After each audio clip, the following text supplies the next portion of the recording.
Right. Okay, guys, shall we start? Is everyone here? Let me see your faces. Guys, turn your cameras on.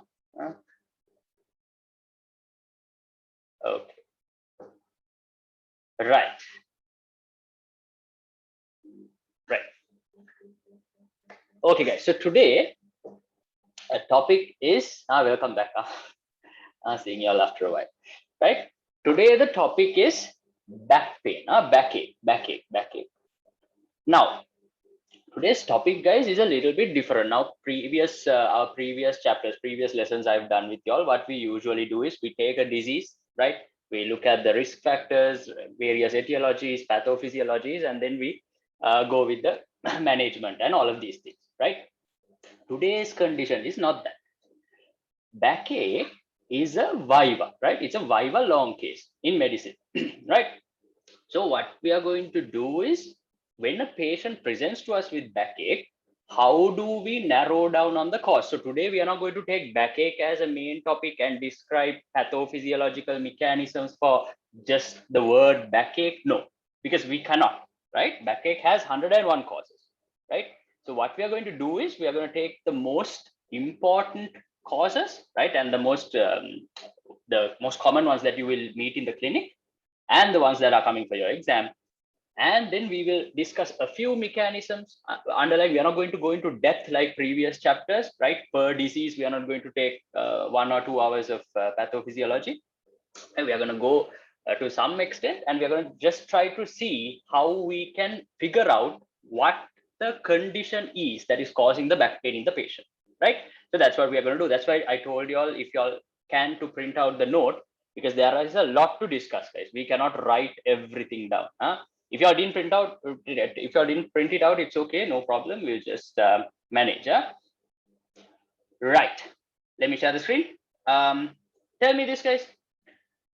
Who here has any form of backache, or has had any form of backache? Okay, girls. So for the girls, right? During the periods, there can be some forms of backache, but that is not what we are going to talk about today, right? That's gynecological, sometimes related with dysmenorrhea, but we are not going to talk about that today. Apart from that, any other sports related, work related, anything, does anyone here have some sort of a backache? If anyone has, unmute and tell me. I would like to know. No backache? No one? Shashank, no backache? Basketball players? Trauma related, yeah. Trauma related. Okay, what happened? So did you fall down, or did you, what happened? Yeah, I fell You fell down. down? In a very complex manner, yes. Right, okay, right. Let me not go into detail. Anyone else? Any other causes of backache? This is very common also in school going children, right? Now becoming more and more common, right? Previously it was only in older individuals. Give me a second, guys. This thing is not sharing. So only Shashank, no one else? No? So I also have some form of a chronic backache. So this is, for me, it's sports related, right? Actually, my diagnosis is also here. So I will tell you when we get there. Okay. Right. Let's look at this, guys. Take out your notes, right?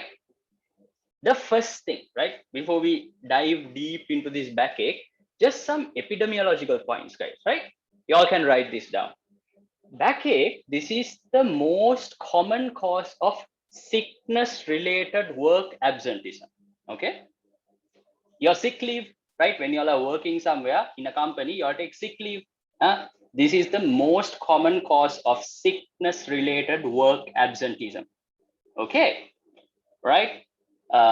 In the world, worldwide, most common cause of sickness related work absence.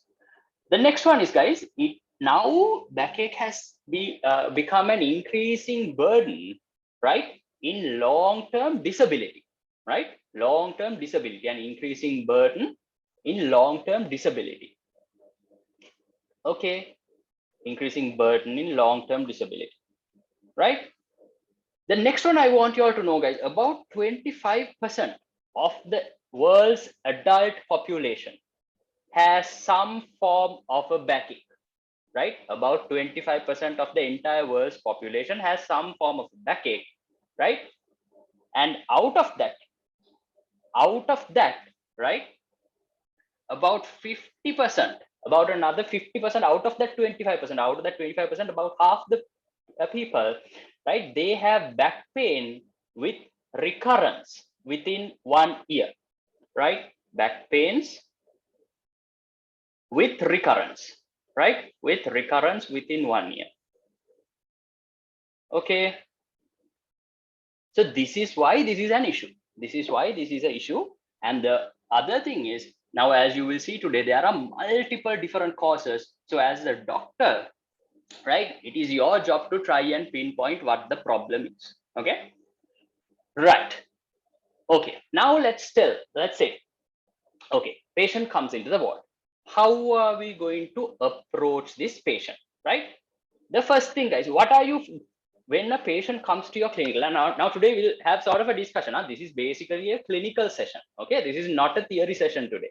Okay, but we don't have a patient, but it's basically a clinical session, right? Tell me, patient comes into the ward.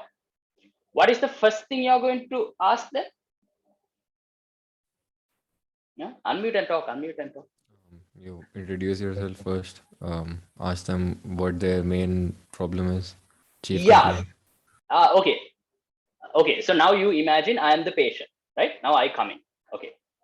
What are you going to tell me? Or what are you going to ask me?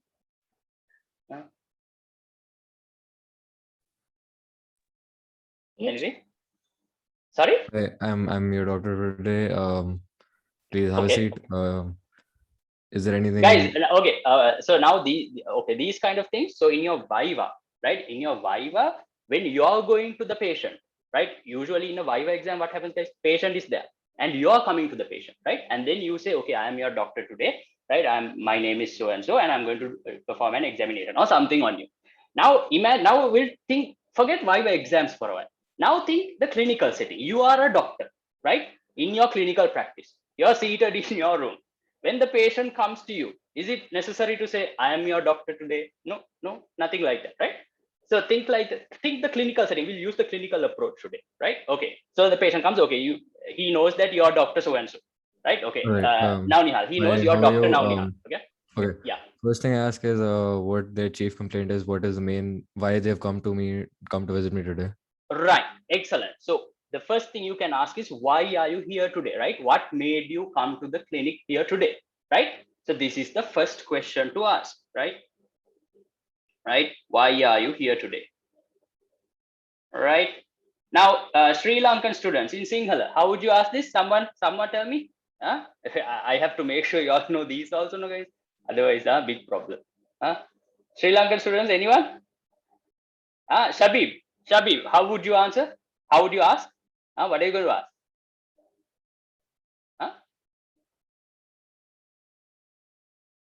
Rashini, how would you ask the patient? Just to make sure that you all know these things. I can't spend a lot of time on this. Basically, guys, okay, you all are not answering. Either you all are shy or I'm not sure. Okay.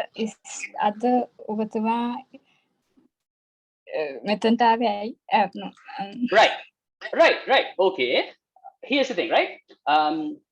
Now me personally, I will give you all my personal perspective also, right? Me personally, guys, I don't like to use the word obatuma or obatumia a lot, right? Okay, in Sinhala. Why that is I prefer to call the patients amma or tata, right? If it's a male, right, amma. If it's a female, amma. If it's a male, tata. Okay.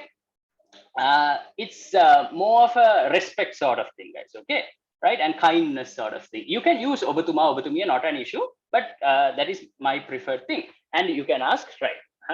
You don't need to make it too complex, guys.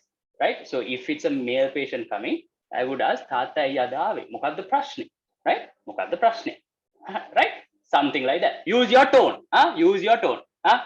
Why'd you come? Not like that. Okay. Why did you come today? Right? What is your problem? Does it hurt anywhere? Right? Talk nicely. Talk beautifully, like you're talking to a baby. Okay. Right. Now, how can these patients present to us, guys? Two ways. Look at this. First thing is a previously diagnosed patient. Previously diagnosed. Why would a previously diagnosed patient come to you? A previously diagnosed backache patient. Why? Why would they come to you? Recurrence. Sorry? Recurrence. Or Recurrence. like, Usually, guys, if there is an aggravation, so they were previously having a backache, maybe they were diagnosed, maybe they are on treatment, but now they are coming to you. Why? Pain has aggravated, right? The second thing is, guys, routine examinations, right? Routine examination. These routine examinations we don't care a lot, right? We are going to today look at the aggravated side, right? This is what we need to focus on, right? Usually, especially first time diagnosed backache patients, we tell them come back in 6 to 8 weeks, right? Especially after we first start medications, right? So that is routine, right? Not an issue. Aggravation is the point there. And then the second one is, of course, a new patient, right? Coming in with back pain for the first time, right? Next question, right? The presenting complaint, what are they going to tell you, guys? Back pain, back pain, right? Back pain. Now here's the thing, there are two types of patients, guys, you all are going to meet. One type of patient, right, will tell you, doctor, I woke up, I am here, back pains. Okay, my back pains. The other type of patient, what will they tell you? Doctor, so last month my grandson came, no, my grandson came and he got married, right? And then he took us out for dinner. And then last week, the wife also came to our house, right? They will tell you 101 different stories, and then somehow unrelated, my back also hurts a little. Okay, so that is their main focus of the conversation is something else, right? So you're going to get these both types of patients, right? It's your duty, right, to get the history, right, for you to diagnose. You cannot, one thing, you cannot be like, don't tell me all these stories, just tell me your problem. No, right? They will not tell you anything after that. Okay, so it's your duty. With your experience you will get it, nothing to worry about that, right? But you will meet both of these types of patients, right? Now, before we go to questioning the patient further, guys, always get the name and the age, right? Name and the age. This, okay, name, definitely we have to get. Age, why is the age important here, specifically when we come to back pain? What is special about this age factor? Anyone? Anyone? like with age, your joints will start to weaken. And all that. Right, with age. Okay, okay, here's the thing, guys. Okay, write this down. We have to specifically focus on age because one thing, if the patient is between the age of 20 to 50, right, it is highly likely, right, highly likely that he's going to have something called mechanical back pain.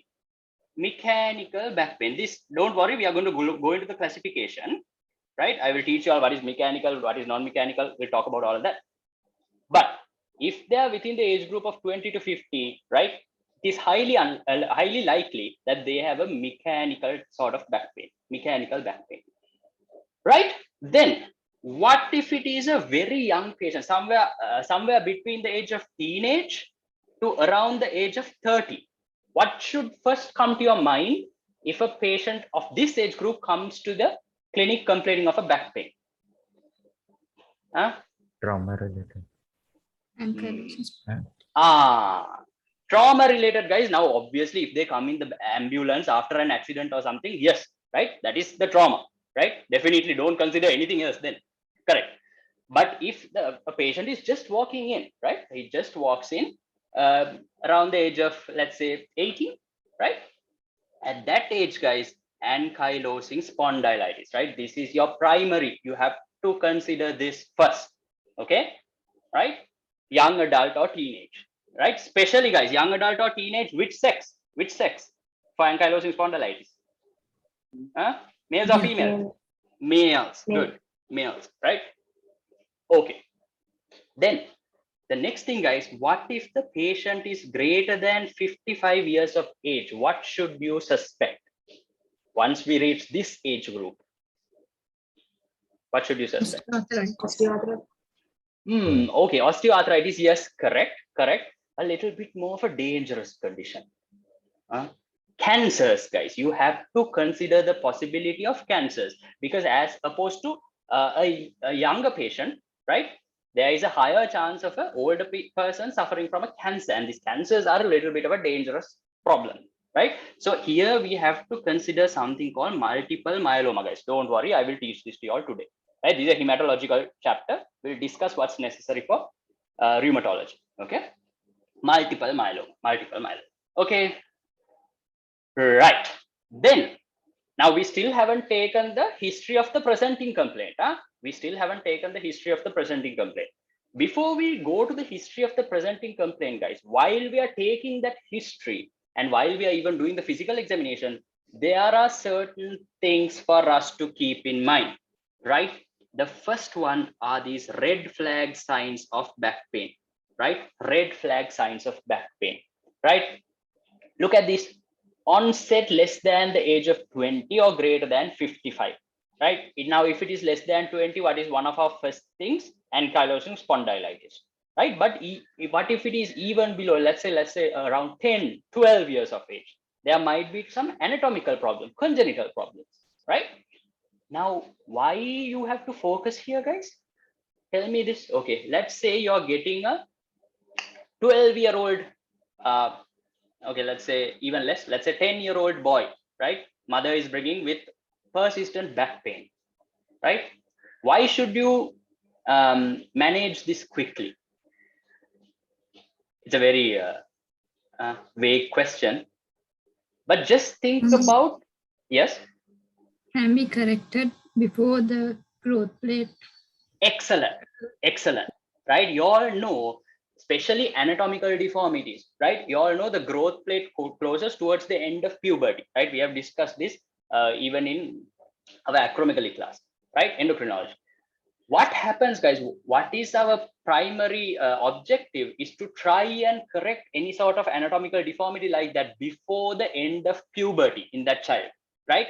Because once that is done, right, it is difficult to correct bony deformities, right? So before the epiphyseal plate closure, okay, we want to try and correct them. Then greater than 55 years old, obviously, that's what we mentioned before also, there is a chance of cancer, right? So these are red flags. Systemic manifestations, like what, guys? Like what? Fever, right? Night sweats, night sweats. Okay, sudden unexplained weight loss, right? Okay, all of these things: fever, night sweats, sudden fever and night sweats. What are you thinking about first? Fever and night sweats? TB. Yeah, TB, right? TB, right? Everyone knows when you think fever, night sweats, TB. Okay, weight loss also, right? We are going to talk about some cancers. We are going to talk about TB as well. There can be some weight loss there as well, right? Okay, persistent pain greater than 6 weeks of duration. This one, guys, we have to consider. Y'all can write this down, right? We call this unremitting pain. Unremitting pain, right? Pain that doesn't go away, guys. Now usually when we see mechanical pains and all of that, we will see it's worse during some times of the day, it's worse during some activities, it's better on rest, like that. But persistent pain means no matter what the patient does, right, the pain continues, the pain continues. Okay, so greater than 6 weeks duration, we'll see how we are going to manage those kind of things, right? Nocturnal pain, but pain at night, pain at night, while sleeping also, patient cannot even sleep properly, right? This is a nocturnal pain, guys. If there is nocturnal back pain, what will you all suspect first? What do I want you all to suspect? Don't worry, I haven't taught you all yet. Cancers, cancers. We'll think about cancers, okay? Then history of malignancy, right? Especially the patient's own history, guys. Especially the patient's own history. That's why when we are taking the history, have to be thorough, right? Sometimes the patient is someone who has already had surgery for something like a breast cancer, but doesn't tell you. Goes on about the son and the grandson and the daughter and everyone, right? Nothing about the breast cancer. Suddenly remembers, I also did some small surgery sometime back. Okay, so when you're taking the history, be careful. Infections, guys. Concurrent infections with the back pain is a red flag sign. Why do we put infections here?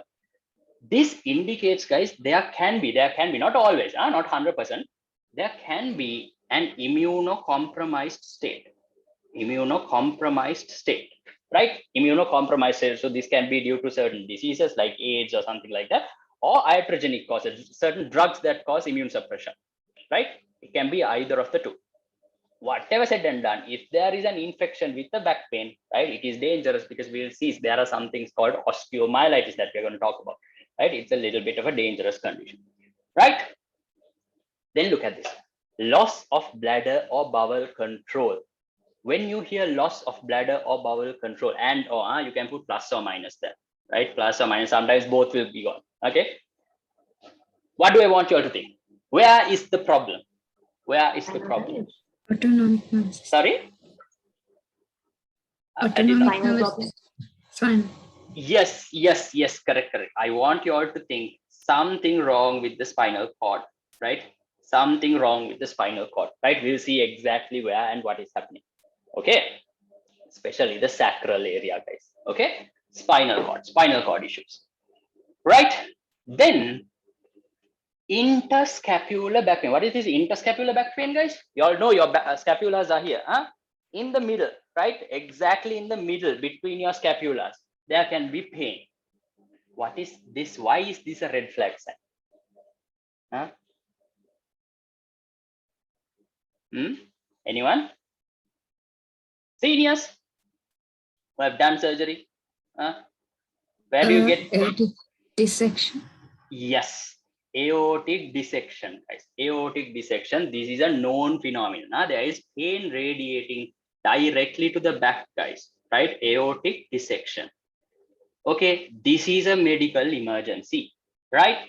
Here, guys, this spinal cord problem that we talked about before, this is also a both of these conditions are medical emergencies. Okay, medical emergencies. Okay, right. Okay, we'll talk about them. Don't worry, we're going to discuss them. Next one, yellow flag signs. Look at this. A history of anxiety or depression. Belief that a disease is fatal. Lack of belief in improvement. Is there anyone here like that? I know some students who become like that when exams are close. All of us know some point. Look at this. Belief that exams are fatal. Look at this. Guys, yellow flag signs. These are psychological problems, right? Psychological issues. Look at this. A history of anxiety and depression. If the patient already has been diagnosed, right? Belief that a disease is fatal. Here, guys, if the patient already believes that his back pain is chronic, it's fatal, he's not going to get out, not going to be as active as before, right? His life is over. If he believes that, they have found out this phenomenon, right? They call it, guys, catastrophization. Catastrophization, right? This is not just for back pain, guys, for any disease, right? If the patient doesn't believe, you all know, right?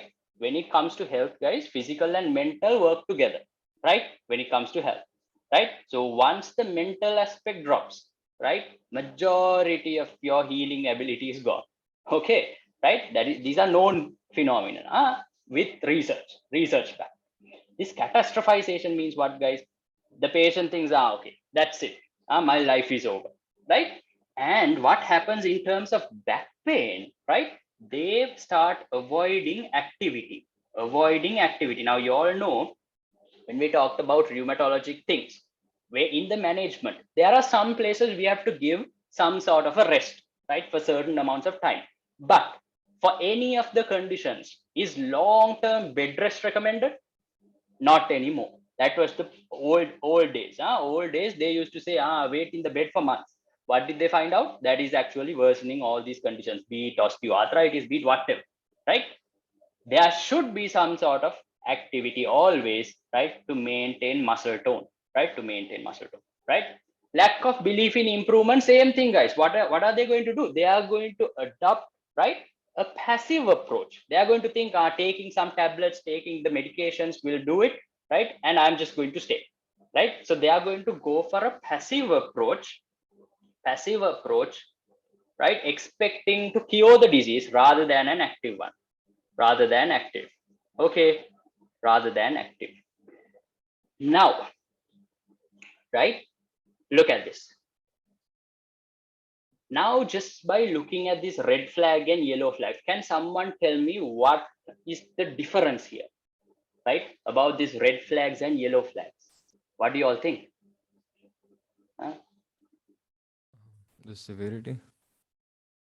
Severity, yes, in a way. Look at this, guys. When we say red flag signs, these are things when you're taking the history, when you're doing the physical examination, if you come across these red flag signs, there needs to be two things, one of two things, either immediate further investigations, right, or immediate emergency management, one of the two for the red flag signs, right? Immediate further investigation or immediate emergency management for the red flag signs. Okay, yellow flag signs. What are these? What should you do, or what does it tell you if we come to the yellow flag signs? If a patient demonstrates any of these yellow flag signs, what do you all think? Patient education. Patient? Education and like reassuring. Okay, you're somewhere there. What I want you all to think is this, guys. These are psychosocial factors, right? If the patient is eliciting any of these yellow flag signs, right, there is a greater likelihood of long-term chronicity of the disease, right? There is a greater like so basically these yellow flag signs are for prognosis, right? Okay, so there is a greater likelihood of long-term disability, right? For long-term disability and chronicity. Okay, right? Yeah, right. Everyone understood? Huh? Give me a thumbs up, right? Okay, good. Let's move on. Next one, guys. Now with those things in mind, now we are going to ask the patient questions. Huh? The thing is, keep the red flag signs and the yellow flag signs in your mind. Okay, can't forget that. That is your main objective, especially under MBBS for your examinations, guys. That is your main objective. They want examiners will try to make sure, right, that you say what the red flag signs that you see are, or the yellow flag signs that you see are. Okay, right. Now I am the patient. History of presenting complaint. Unmute and ask me. This is the Socrates approach, guys. You all know this, right? Look at this SOCRATES, right? For any sort of pain, most of the sorts of pains, we use this Socrates approach, right? Can someone ask me the questions? I'm your patient today. Ask me. Okay. About the site. Anyone? Unmute, guys. We have a lot to discuss today. Just try, right? So that these questions, you get used to them, right? Okay, so you said you have back pain. Can you point or show with your hands where exactly you feel the back pain? Excellent. That's the first thing, right? So when there is a back pain, okay, try and pinpoint and show me where the back pain is there, right? Using a finger, try to use a finger. Okay, now you ask me that question, right? Now I'm going to say this. Okay, doctor, I don't know, this entire area is hurting. Now what are you going to tell me? Entire area is hurting. What's the next question? Next question is, guys, okay, entire area is hurting. Okay, I understand, right? Can you show me where is the maximal point of pain out of this area, right? Okay, you can ask that, and then you can tell the patient, okay, I will help you, right? Now, if this is the patient's back, I can't show you my back, if this is the patient's back, right? You tell, okay, I will help you. I will touch around this area. Can you tell me, right, where it hurts the most, right? So you can try and get one location.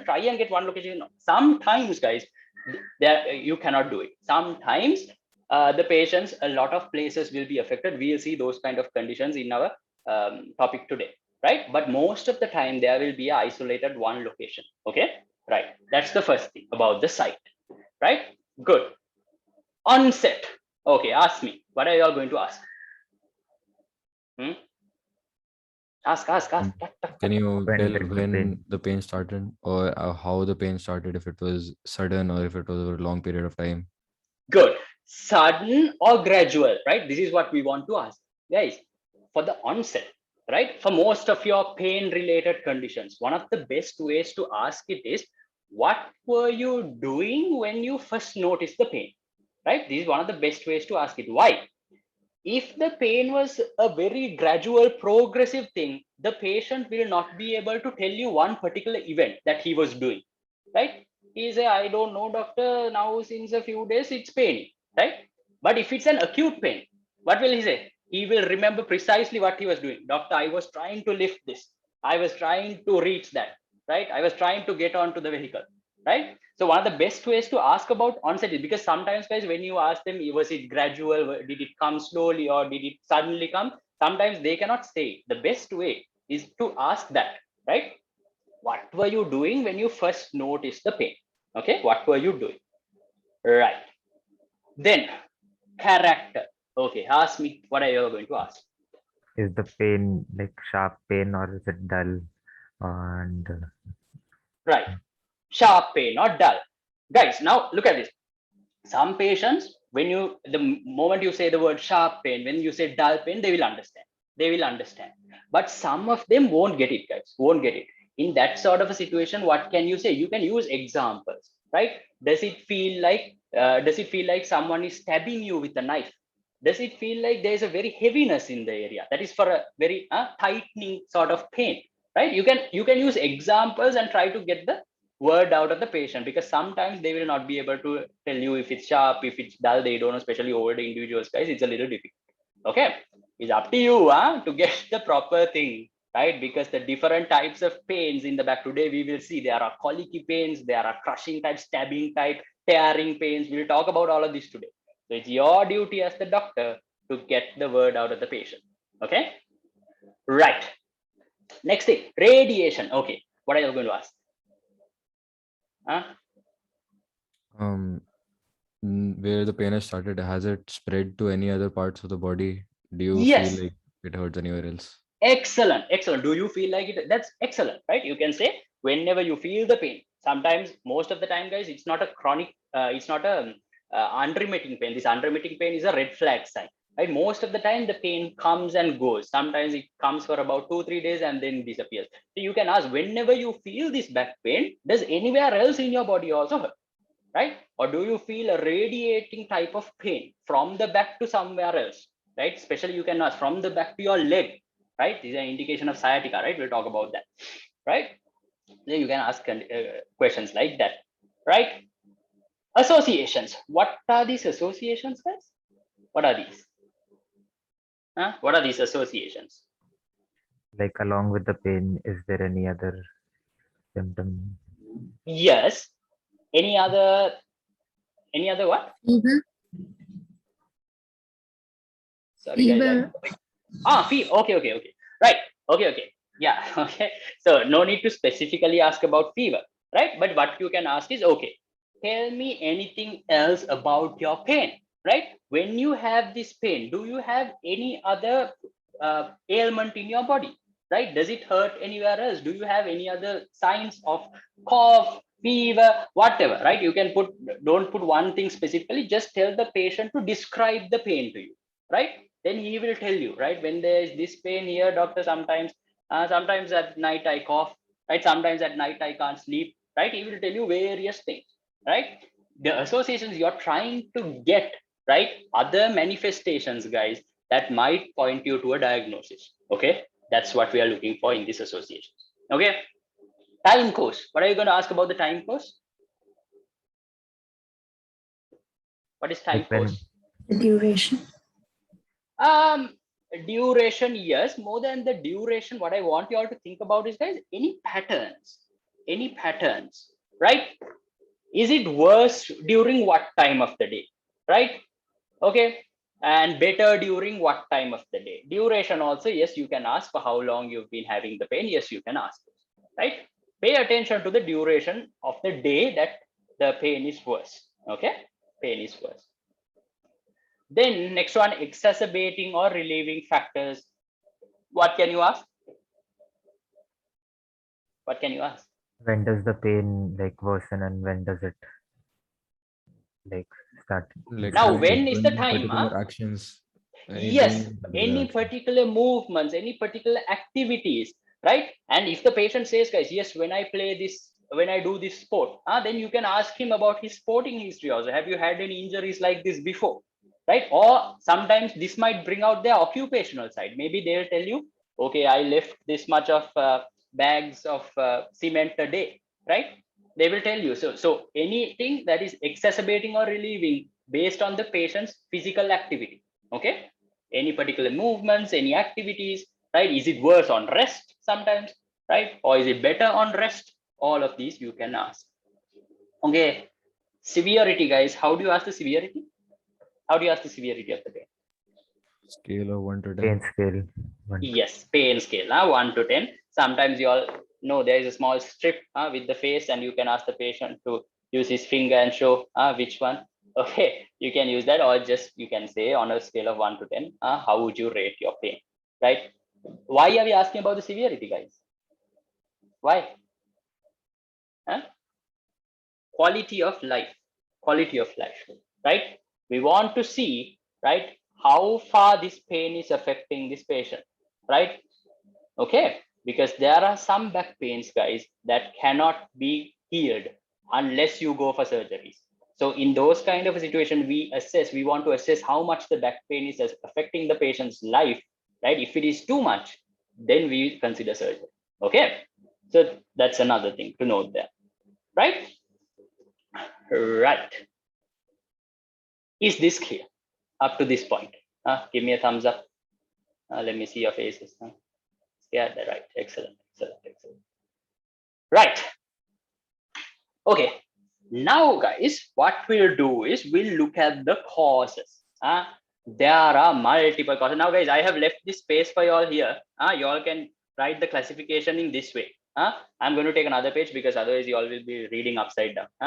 Okay, you all can write it there because this classification is quite huge, guys. Okay, it's quite large. Look at this.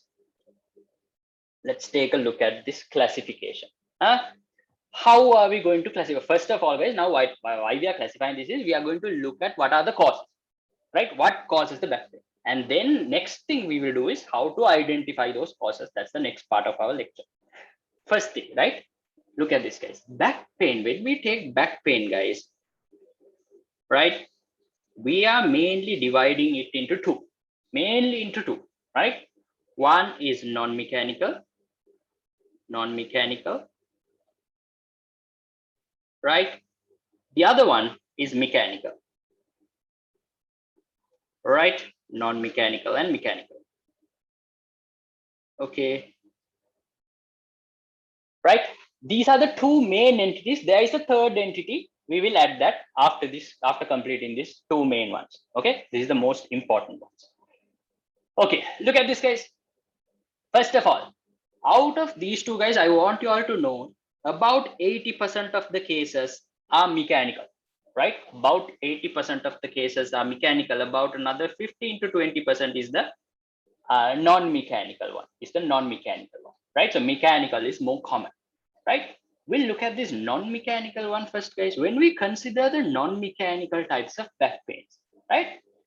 First thing, we are going to break it down into another two. Look at this, right? Spinal, and you can say outside of the spine, outside of spine. What do I mean by this, guys? Non-mechanical type back pain starting at the spine itself, right? Non-mechanical type back pain starting at the spine itself. The other one is pain from outside, from other areas coming into the spine, right? Basically, we are talking about what? Referred pains there, guys. We'll talk about, right? So spinal and outside of spine. Okay, spinal and outside of the spine, right? Okay. Then when we look at the spinal one, this classification is huge. I gave you a disclaimer at the start. No, look at this. The spinal one, we can further break it down into another two. Look at this, right? One is infective causes. Another one is non-infective, right? Non-infective causes. Okay. Sorry, guys. Sorry. Guys, just keep that one. That is the next point. I made a small mistake there. Just take this one, keep that aside, right? The spinal one, first we have to divide it into two others, guys, right? Inflammatory type and non-inflammatory, right? I'm really sorry if you all wrote down from the pen, huh?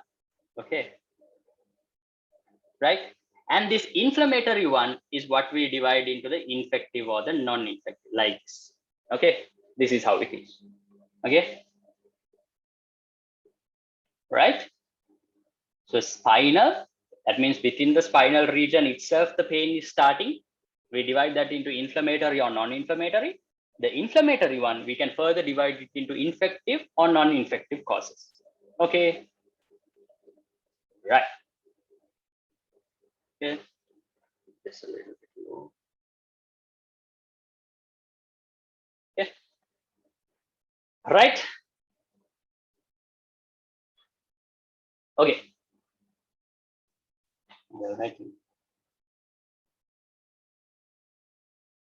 Right, look at this guys. Infective, we'll finish this, we'll just write these causes down. Under the infective one, guys, we are going to mainly talk about two, right? We're going to mainly talk about two. One is TB, tuberculosis of the spine. What is another name for tuberculosis of the spine? Huh? Pot disease, pot disease. Okay, pot disease, right? TB. The other one, the second one we are going to talk about is, guys, osteomyelitis, right? Osteomyelitis is basically infections of the bone, right? Infections of the bone. We'll talk about it, right? Right. Inflammatory, non-infective causes of back pain, right? You all have discussed almost 99% of these. Only one thing we have to talk about in a new way. What are these? Tell me. What are these? Our pair, guys. Remember pair? Pair. What are these? What is pair? Huh? Tell me. Psoriatic arthritis, ankylosing spondylitis, inflammatory bowel disease. This is giving enteropathic arthritis, right? Enteropathic arthritis, right? And then reactive arthritis, right? Reactive arthritis. This was previously called Reuters, if you all remember, right? Arthritis. And then, guys, we have to talk about one more here, SLE. We will talk about it briefly. Don't worry, SLE is the upcoming chapter, right? I will be teaching you all SLE. Okay, very interesting chapter. Huh? We'll draw a SLE man also. Huh? Okay, right. So these are the main things here: infective versus non-infective, right? Here, guys. Now we divided it into inflammatory and non-inflammatory, right? For the non-inflammatory side, guys, in brackets, I want you all to write, we are talking about neoplastic conditions. Neoplastic conditions, right? For the non-inflammatory, we are talking about neoplastic conditions. Here, guys, look at this.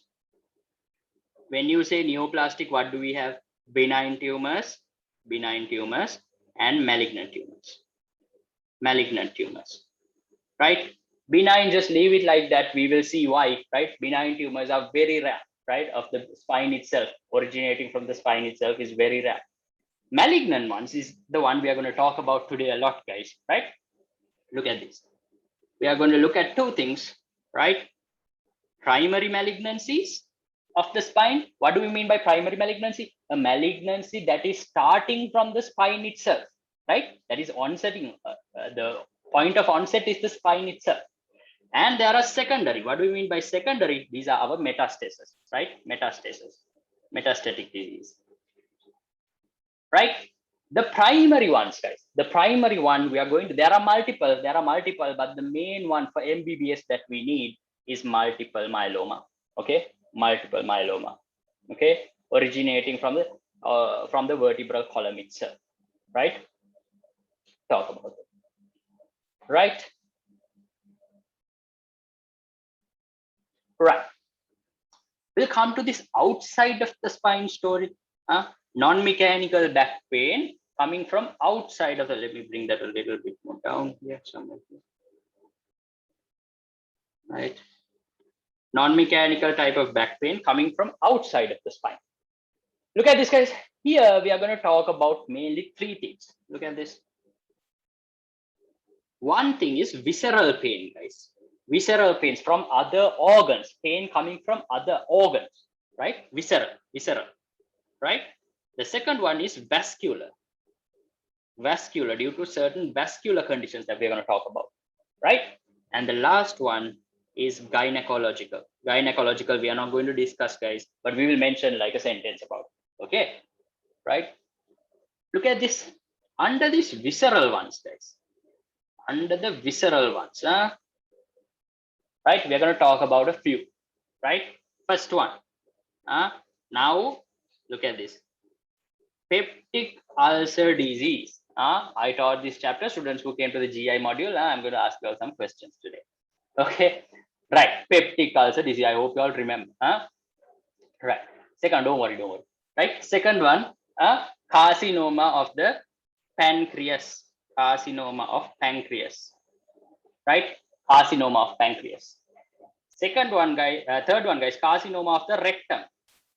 Right. All of these can cause back pain. Back pain. Right.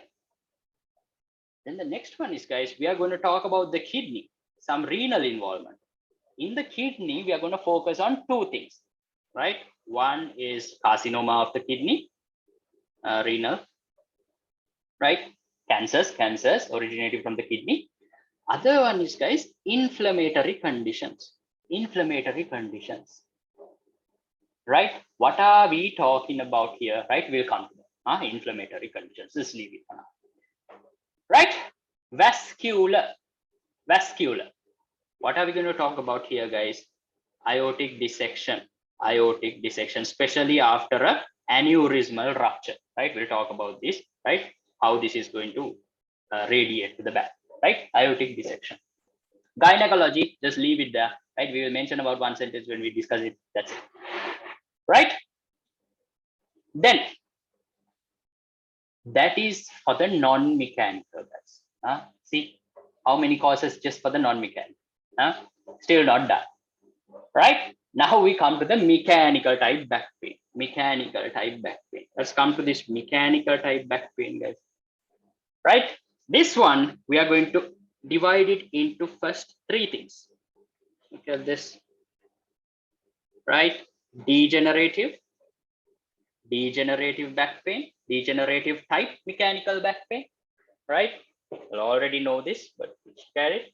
Metabolic types of back pain, right? And then we have our anatomical, right? Anatomical. Okay, right? Look at this, guys. Degenerative type mechanical pains. Now forget the backward for a minute.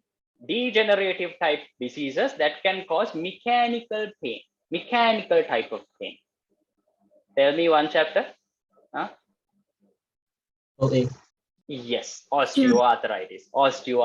This we've already discussed, right? We'll talk about it a little bit. Osteoarthritis of the spine. Okay, osteoarthritis of the spine. The next one is there is something called lumbar spinal stenosis, right? Write this down, right? Lumbar spinal stenosis, in brackets you all can write root canal stenosis, right? Because these both usually occur together, right? Slightly different in the location, right? In the same vertebra, the location is slightly different, but they often occur together. So we'll talk about them together, right? So these are the two things we are going to talk about for this degenerative. Metabolic, guys, we are going to talk not in depth today. This is the next chapter coming up, right? All the metabolic bone diseases.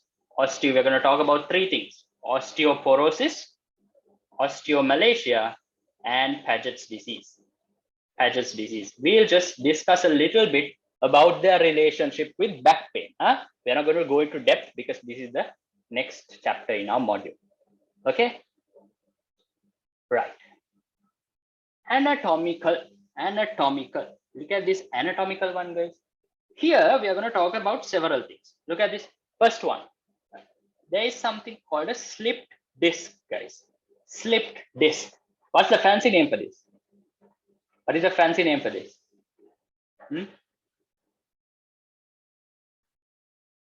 What is this disc, guys? What is the disc? What do I mean by disc? Vertebral. Yeah, this is the fibrocartilage, your vertebral disc. Vertebral disc between the two vertebrae. A slip disc. This is, guys, the commonly used name is what? Disc prolapse. Disc prolapse. Right? We'll talk about this. Right? The next one is, guys, so that was slip disc. Now we have slip vertebra. Right? Slip vertebra. Right? Slipped vertebra, what is the fancy name for this one? Don't worry, we'll discuss this. We'll draw them, we'll do everything. This is, guys, spondylolisthesis. Have you all heard? Listhesis, right? Spondylolisthesis, right? Okay, this is a slipped vertebra we'll talk about, right? And then again, there can be some anatomical ones. We are not going to talk about this, right? Just write this down: post-trauma or recreational activity. Recreational, basically sports, post-trauma or recreational, because of sports, because of an accident, right? There can be some anatomical defect. We are not going to talk about those here, right? Those come under surgery for fractures, right? Most of these are actually surgery, but it's okay, right? Because there is a medical part here to talk about, right? So these are the two main types, guys, of back pain, right? When a patient comes to you, majority of the cases are going to be these, right? 80% will be mechanical, about 15 to 20% non-mechanical, right? And this is still not everything, but this is what's required by MBBS. Okay, this is what's required by MBBS. There is still more causes, not necessary. Okay. Remember, guys, I said there's a third entity. You all can put the third entity now, right? This third entity is a little bit special, right? But not very important for us, right? This is called non-specific, guys. Non-specific type of back pain. Why we call this non-specific, guys? We cannot classify them into any one of the other types, right? And we cannot find a good cause. We cannot find an underlying cause. So it can be something as simple as a muscle spasm, right? Something as simple as a muscle spasm, right? It can be, guys, what they have found out is, write this down: occupational stress related. This stress, guys, we are talking about mental stress, mental stress. Okay. Now what's the relationship between mental stress and back pain? They have found out this, guys, through research. These are there now. These are established. These are in your textbooks as well. If you read Kumar and Clark Davidson's, they have said it. We just don't know an underlying mechanism. What they have found out is people who are generally dissatisfied with their jobs, with their work environment, they tend to present with a lot of backache, back pain. So we don't know why exactly. Previously, it was believed something like work related sitting down for long hours, right? There is a relationship there as well, especially for drivers, right? Lorry drivers, truck drivers and all. But this is not that. This is, guys, doesn't matter if they're sitting or standing or what. If they're dissatisfied with their job, they tend to have back pain. They don't know why. They're suspecting there is a neurohormonal mechanism involved, right? Probably in a few years' time, we'll get to know why, right? And then, guys, another reason, right, these non-specific ones can be due to after certain procedures, guys. After certain procedures, for example, after lumbar puncture, or sometimes, guys, after epidural anesthesia. Give me a second, guys. This brain is a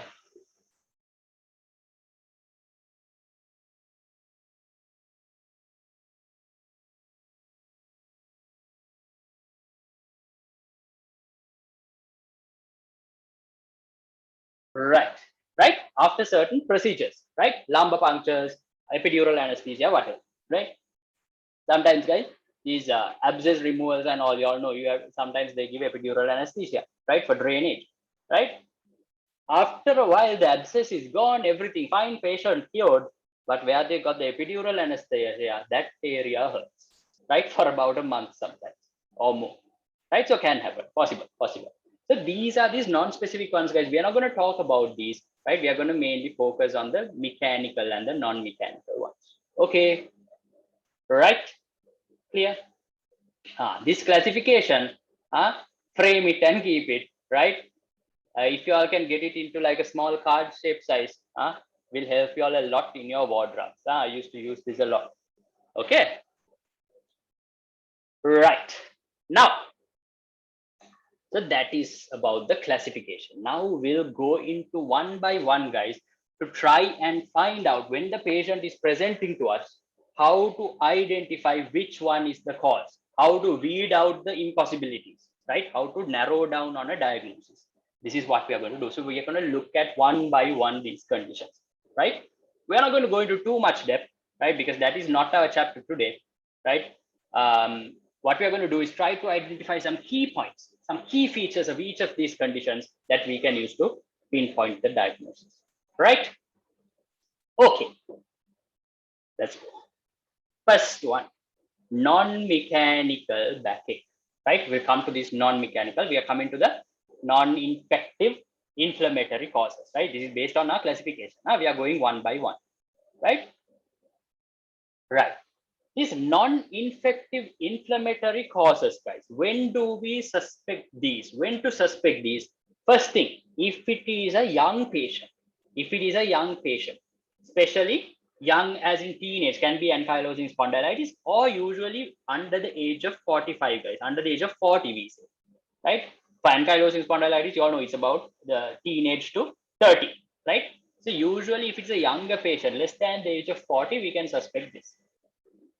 Minimal back pain. Why do we say this minimal back pain, guys? Usually these patients have buttock pain more than the back pain, right? They usually complain of the buttock pain more than the back pain. They also have a back pain, right?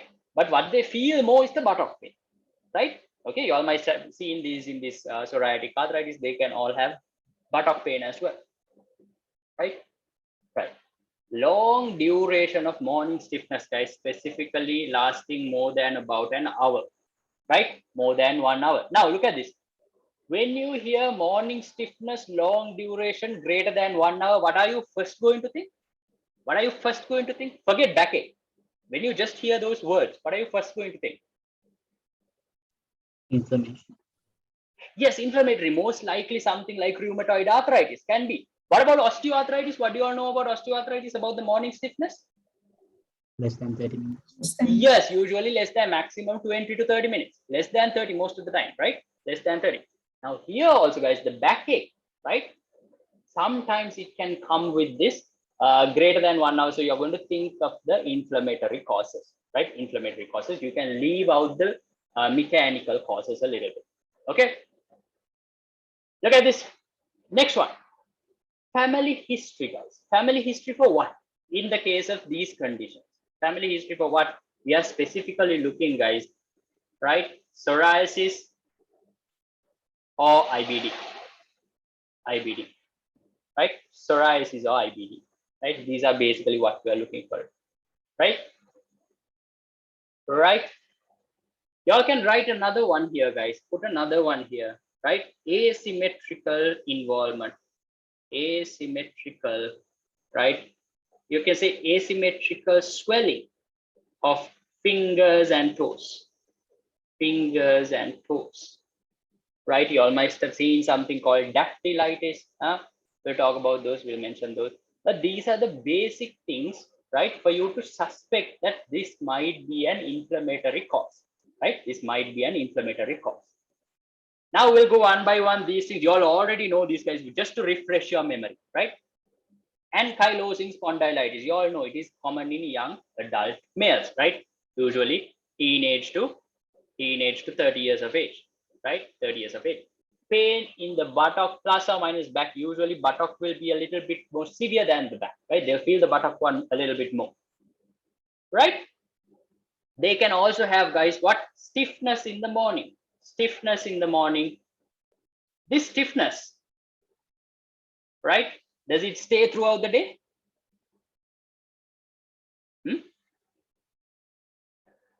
This stiffness that the patient feels in the morning, does it stay throughout the day?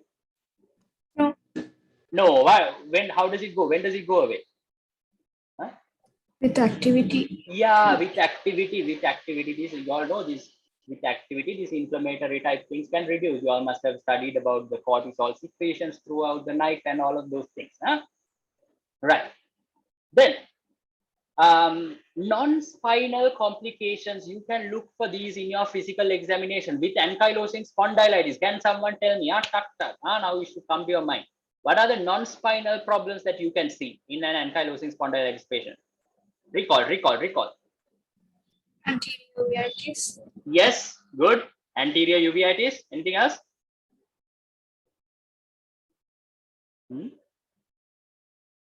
What else? Back pain is there. Is there pain anywhere else? Pain anywhere else? Think about the joints that are going to get affected by ankylosing spondylitis. Sacral. Sorry? Yep. Sorry, I did not catch it. Do you all remember, guys, the costochondral joints can be involved. Costochondritis can be there. So there can be anterior chest wall pain. Anterior chest wall pain can be there, right? Okay, I hope you go back to your notes. These were all taught in those classes.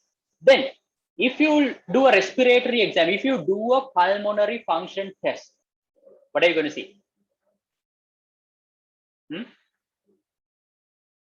Reduced expansion. Yeah, what do we say? What kind of a pathology are we seeing there? Restrictive. Excellent. Restrictive pathology. Now, those who came for my respi class, tell me, make me proud. Restrictive type lung pathologies. Restrictive type. What happens to total lung capacity? Pulmonary function test. What happens to total lung? What is a restrictive lung, guys? It's a tiny lung. A restricted lung is a tiny lung that cannot expand well. So just think total lung capacity. What happens? Reduced. Excellent. Reduced. Vital capacity. What happens? Reduced. Excellent. Right? Reduced vital capacity. Residual volume. What happens? Sorry? Don't remember? Reduces. Yeah, good. Reduce. All three reduces. Right? All three reduces. Right? Go back to your notes. Those who came from my class, go back to your notes. Don't worry, it's been a long time. I think we did it in February or March, I think. Right?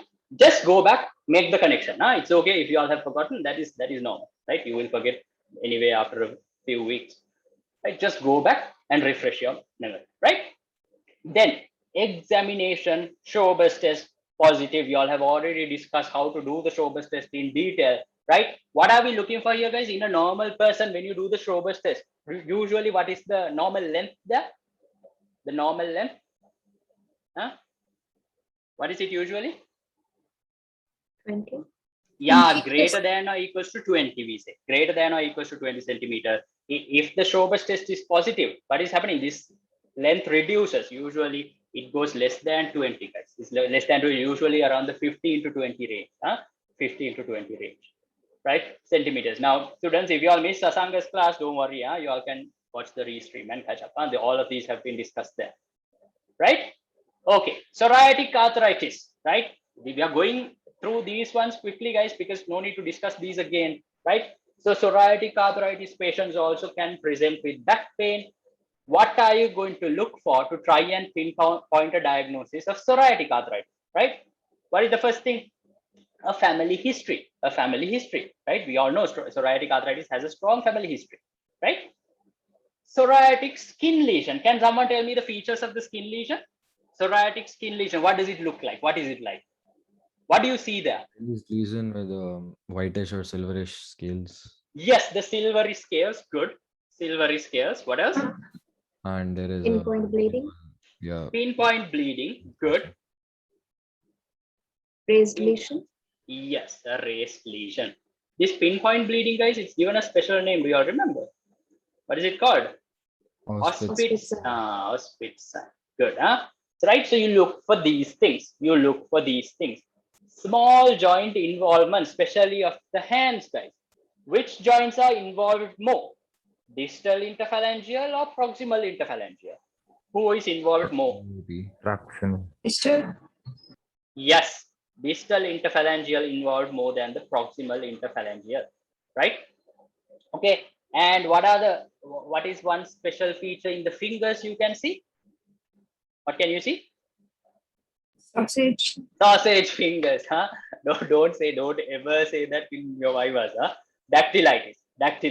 Okay, don't ever say, sir, I see sausage fingers, huh? Right?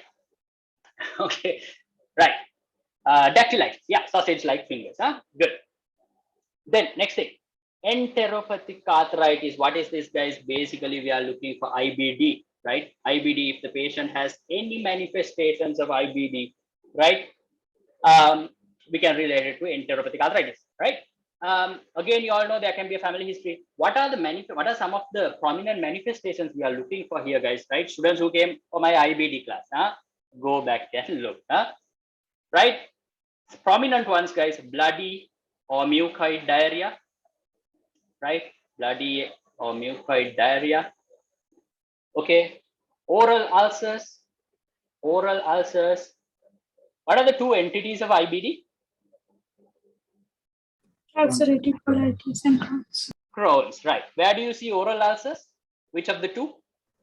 Crohn's. Crohn's, good, right? Apart from that, guys, you can look for perianal during your examination, perianal abscesses, right? Loose mucosal skin tags in that area, right? You can look for all of these things, right? External manifestations of IBD, right? Right. Then reactive arthritis, guys. You all know this, right? What happens here? Usually, this is sort of like a reaction to an infection, right? A reaction to any. That's why it's reactive arthritis, right? You all know the trigger factor. The infection can be various, guys. Shigella, E. coli, Salmonella, Campylobacter, whatever, right? They can cause the primary infection, and then your body is going to react in it, right? So here, right, you can ask for what you guys know. This one is associated with urethritis, right? What is balanitis? What is balanitis? Huh? Inflammation of the and pain, usually associated with pain of the glans penis, right? I hope you all remember these words. Some of these words. Don't forget these, right? Achilles tendonitis. This is due to the enthesitis, guys. You all know, right? Enthesitis. Okay, you all have discussed all of these. That's why, but I'm telling you all these again, right? Because you have to look for these to try and isolate the cause. Okay, right? And they can have frequent UTIs as well, right? Look at this, guys. SLE. SLE, right? I will be teaching this to you all. I think the lecture is on, yeah, it's on 16th, right? Don't worry, we will go into A to Z of SLE, but just a few things. SLE patients also can have back pain, right? And typically they also have this inflammatory type back pain, right? There is pain worsening on rest and stiffness, right? Pain worsening on rest and stiffness. What else can you look for, guys? Photosensitive skin rashes. We'll see how these are coming. Hair loss, alopecia, right? We'll discuss all of these. The mechanisms we'll talk about in that chapter. Oral ulcerations and this malar rash, this butterfly rash, right? We'll talk about those as well, right? So you look for those things to try and isolate a diagnosis of SLE. Okay, right? So those things, guys, those inflammatory ones, right? Non-infective inflammatory ones, right? We finished it off fast, right? Nothing much to discuss there, right? Already done. Let's look at these infective causes, right? Infective causes. First one, hot disease, with TB, tuberculosis. Look at this, guys. What are we going to look for? First thing, a history of pulmonary TB. You all know, guys, pulmonary TB, right? Sometimes they can infect the patient will get sick, and sometimes they can stay hidden, right, for a while, and then they can come back again. Okay, if there is a history of pulmonary TB, you have to watch out for that. Also, what is another thing to ask the patient? Let's say the patient is coming with a back pain and chronic cough for about, let's say, 3 weeks duration. What is another thing you can ask?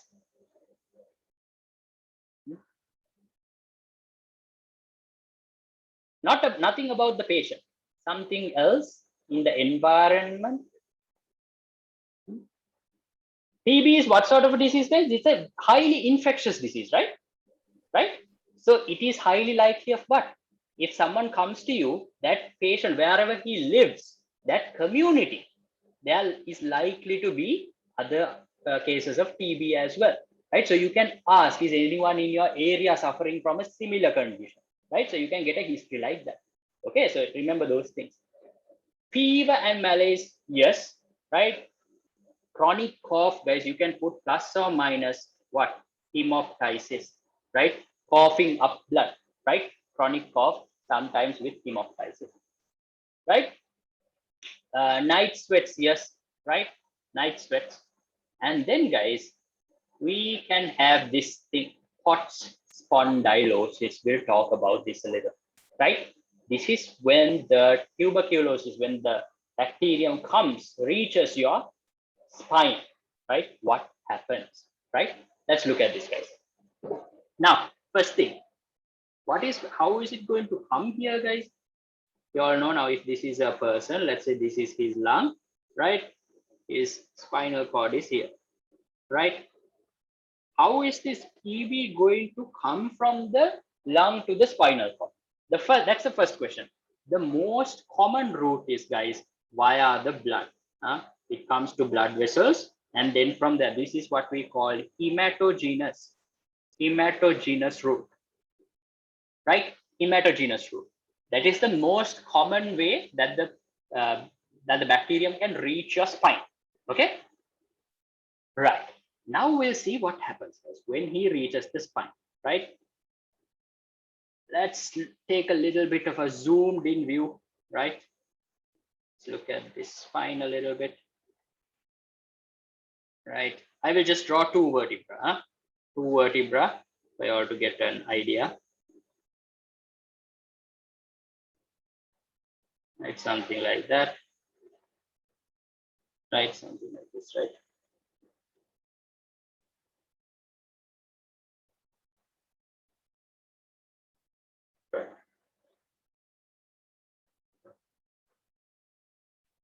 Not accurate, but okay, just two vertebra, just to show you all. Here, guys, between the two vertebra, we have our disc, right? We have our disc here.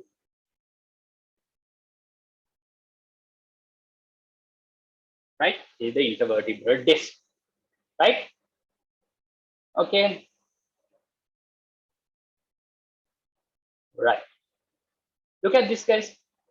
Now, we said these guys, these bacterium, these mycobacteria, they can come using the blood vessels, right? Here, guys, especially they come to this part of it. Look at this. There are blood vessels, guys, going to all of these regions, right? There are particular blood vessels, guys, that come to this subchondral bone, right? What is this subchondral bone? The bone just adjacent to the cartilage, right? This is what we call subchondral bone, right?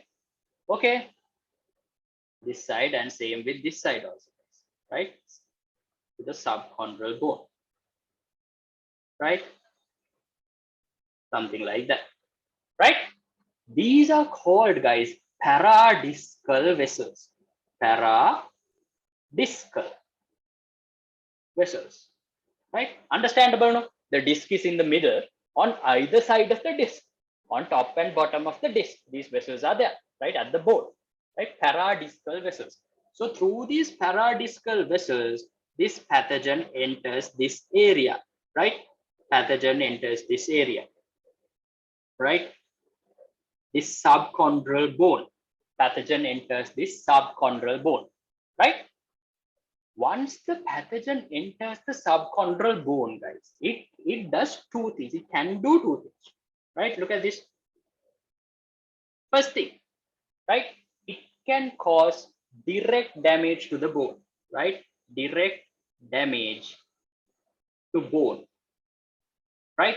Direct damage to the bone, guys. This pathogen, it can release some certain toxic materials. It can fight with your body's immune cells. Whatever method, it causes direct damage to your vertebral bone in that area, right? What happens here, guys?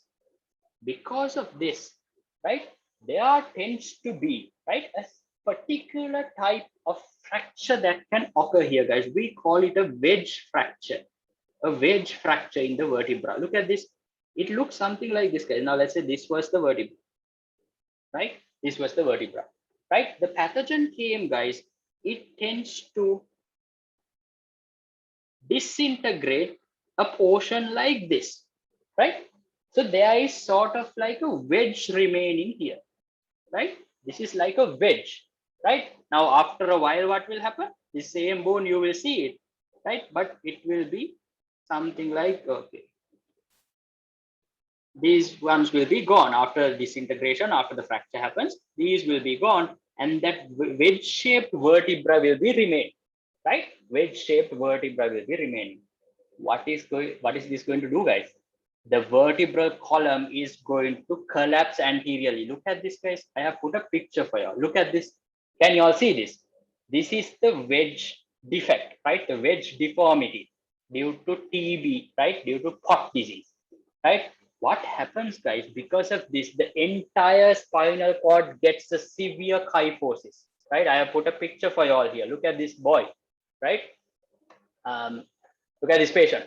There is going to be a severe kyphotic deformity, right? Severe kyphotic deformity.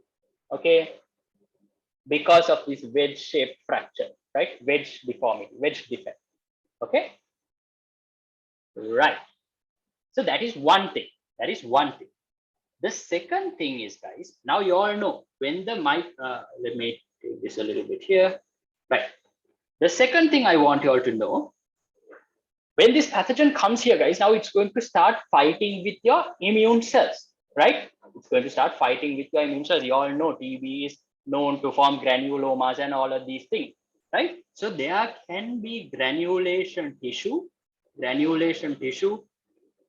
right? Plus, from these disintegrated bone areas, there can be pieces of necrotic bone, right? Necrotic bone, right?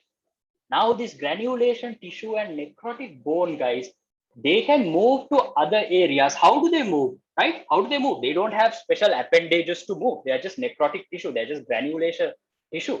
How do they move, guys? Via gravity. Via gravity. We call this, they gravitate. They can gravitate to surrounding adjacent regions, right? They can gravitate to adjacent regions, and at certain locations, they can stop. They can stop and they can stay there, right? What are the most common places for this to happen, guys? Look at this. You can draw this. Yeah. Look at this. Where do they gravitate to most commonly? One place is, guys, along the psoas major muscle. Along the, you can write down, along psoas major. Psoas major. You can draw something, let's draw it. You all know, so if I draw the lumbar vertebra, something like that. 2, L3, 4, L5, and then we have the sacrum, right? And then we have, right, something like that, right? And the cartilages are in the middle, right, somewhere there. These vertebral cartilages, guys, these discs, what type of cartilage are they? What type of cartilage are they? I mentioned in fibrocartilage. I hope you all remember. Fibrocartilage. Look here.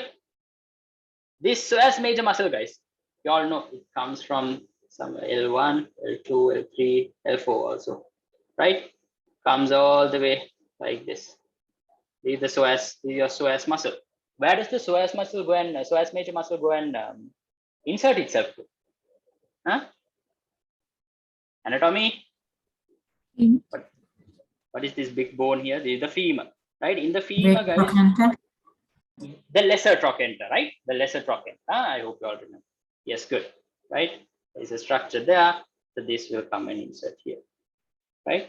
Now what happens is, guys, now let's imagine, right, somewhere in this L1 or L2 vertebra, this necrotic material and granulation tissue was there, right? Now along this psoas muscle, they can start gravitating, right? They can start gravitating, and in some locations, guys, no, not necessarily one location in all patients, no. Wherever it is more suitable, these things will start accumulating, right? These things will start accumulating, guys, right? eventually they will form something like a mass, right? They will form like something like a mass, right? This is like a cystic lesion, guys, right? Like a cystic lesion. This is what we call a cold abscess. We call this a cold abscess, right? We call this a cold abscess, right? There can be swelling. There can be soft tissue swelling, right? Especially when this abscess is large and large and large, there can be swelling that can be palpated from the outside or visible sometimes from the outside. Okay, right? Okay, so that is one place. Another common one is, guys, look at this. Write this down. Along the anterior longitudinal ligament, right? Where is the anterior longitudinal ligament, guys? Can someone tell me? Huh? Anterior longitudinal ligament and posterior longitudinal ligament of the spine. Huh? Just any seniors? Huh? Or any juniors, if you all remember? Just in front of the vertical. Yeah, just in front of the vertebral column. Good. Where is the posterior longitudinal ligament?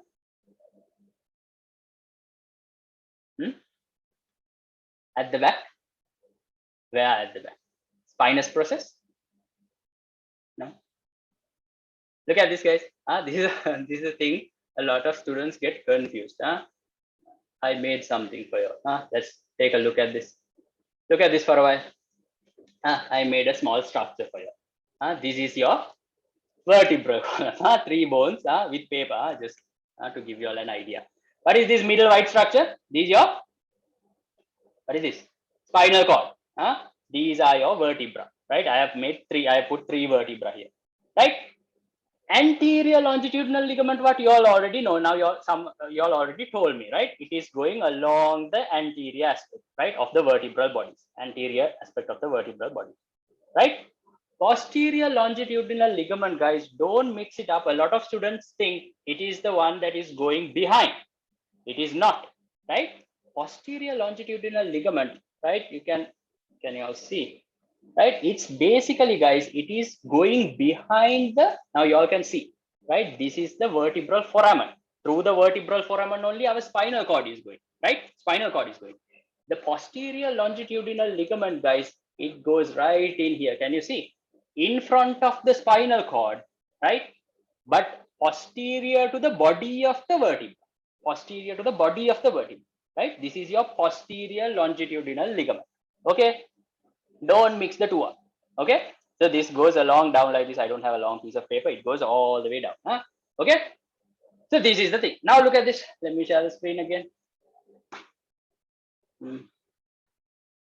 Look at this.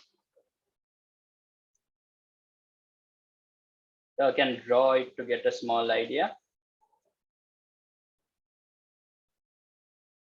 Along the anterior longitudinal ligament, guys, if it happens, what do you think is more dangerous? Now this can happen, guys. This anterior word will do both. It can happen in the posterior longitudinal ligament as well, not as common, but possible. Which do you think is more dangerous? Look at this. Posterior. Posterior. Why? Why? Impingement. Yeah, excellent. So if it is like this, right, something like this, right? Okay, like that. Anterior longitudinal ligament is just going in front like this, right? Something like this, right? This is the anterior longitudinal ligament, right? No problem, right? True, there is a problem, right? We'll see, right? But the posterior one is the problem, guys. Posterior longitudinal ligament, you cannot see it.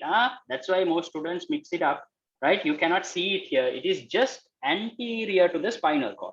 Anterior to the yellow one is the spinal cord. Just anterior to the spinal cord, right? Here, guys, now what can happen? Some of these can accumulate here. This necrotic tissue, right? The granulation tissue, they can accumulate, they can form the cold abscess there, right? This one we call it a prevertebral abscess, right? Prevertebral abscess. right? Prevertebral abscess, guys, right? When it's in the lumbar region, it's difficult to notice, right? It's difficult to notice because why? It grows towards your intestine. Okay, prevertebral abscess. Now this one, what about here, guys? Once it starts accumulating here, it starts compressing the cord. It starts compressing the cord along the posterior longitudinal ligament. It can cause spinal cord compression. If there is spinal cord compression, right, starting from the lumbar, right, downwards, right, what can be the manifestation? Spinal cord compression. I'm talking not about root canal compression, right? We'll talk about that later. Spinal cord is compressed. What is happening? Paresthesia. Paralysis. Yeah, paralysis, guys. Paralysis, more than paresthesia, right? This one straight away, right? Paraplegia, we call it. Paraplegia. What is paraplegia, guys? Both legs, right? Both legs. Okay, both legs cannot be moved. You can see it there. This one, paraplegia. Okay, paraplegia. This is, we give this a special name, guys. What is this? Potts paraplegia. Potts paraplegia. Okay, this is when the cold abscess forms along the posterior longitudinal ligament. Anterior longitudinal ligament, still it can cause some other problems, but not a very big issue. Okay, Potts paraplegia, very dangerous. Okay, But the most common one is anterior. Yeah, anterior typically, the posterior one is not very, you don't meet it a lot in the clinic. Anterior one typically, yes. Even more than that, guys, right? The psoas one, right? The cold abscess along the psoas is more common, right? Psoas is more common. Either way, these cold abscesses, all of these together are not very common. Okay, not very common, right? The cold abscess formation is not very common. Okay, but when it does happen, psoas one is the most common, and then you can get the anterior, and then finally the posterior. Okay, posterior longitude. Right? Now look at this, guys. What can you see in this picture here? What can you see in this picture here? This is a huge cold abscess. Where do you think this is? Along what?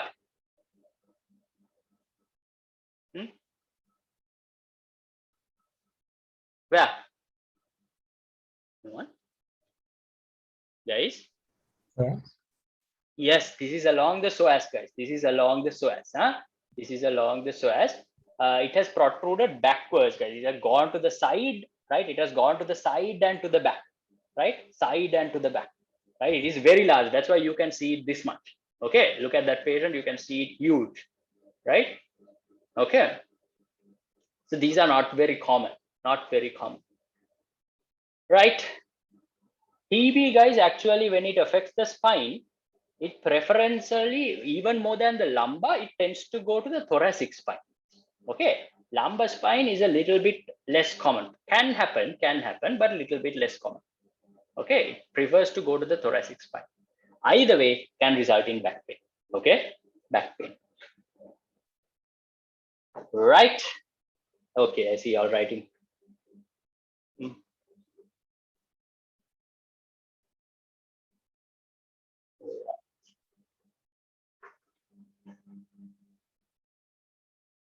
Okay, shall we move on? Next one. So that's about TB. That's about TB, right? Now you all see, guys, we are not going into in-depth pathophysiologies. We are just trying to identify the causes. The next one, guys, osteomyelitis. Osteomyelitis. Infection of the bone. Infections of the bone, right? This one, guys, osteomyelitis. What is the most common organism causing this, guys? In the clinic, you will mostly come across Staphylococcus aureus, right? S. aureus, right? Staphylococcus aureus, right? There can be other species, but S. aureus is the most common. Okay. Infection of bone, right? When should you suspect this, guys? First thing, post-surgery or trauma. Why? How can there be infection of bone post-surgery or trauma? Direct inoculation, guys. Direct inoculation. Let's say the patient had a fracture, right? Let's say he met with some car accident or something, and there was a fracture, there was a exposure of the bone to the outside. There can be direct inoculation of the pathogens, right? Even during surgical procedures can be, right? Then the next one, hematogenous spread. This is the most common, guys, for adults. This is the most common route for adults. That means what? The Staph aureus comes to somewhere else, some sort of other infection. Then via the blood, it comes to the spine. Right? Seeding also can be, guys, not very common from a distant source, right? Seeding, right? It can just fall off to your vertebral column. The other one is contiguous spread from adjacent tissue, right? Hematogenous one is the main one. The major association we want you all to think about, MBBS students, we want you all to think about is diabetic foot, right? Diabetic foot. Why, guys? What is happening here? Look at this. If this is the vertebra, I'll draw a few vertebra, right? And let's say this is the leg, right? Diabetic foot, ugly leg, right? Just draw a leg, right? What do these diabetic patients mostly have, guys? They have these ulcers, right? If you all remember, right? There was something called these neuropathic ulcers, right? I hope you all remember from the diabetic chapter. Especially in areas of the foot, right? The weight-bearing areas, these are highly likely. Why are these patients getting these ulcers, guys? Why do diabetic patients commonly get these ulcers? Why? Poor wound healing. Poor wound healing, yes, right, okay, but why do they get the ulcer in the first place? Why do they get the ulcer, guys? Look at this. They have a neuropathy, right? So there is reduced sensation in these areas, right? So even if a wound or something happens, they don't know something. These callosities, if they trample a stone, even sometimes they don't know, right? But there is a small wound, right? On top of that, the wound healing problem is also there. Apart from that, guys, what do these diabetic patients also have? They have compromised blood flow to the peripheries.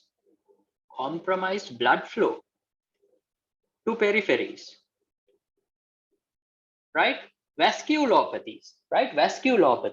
So because of all of these, and on top of that, the poor wound healing that can further aggravate it, right? They can get these ulcerations, and these ulcers don't heal easily because they have poor wound healing. What is going to happen, guys? Right? From here, these pathogens are going to come into the bloodstream, right?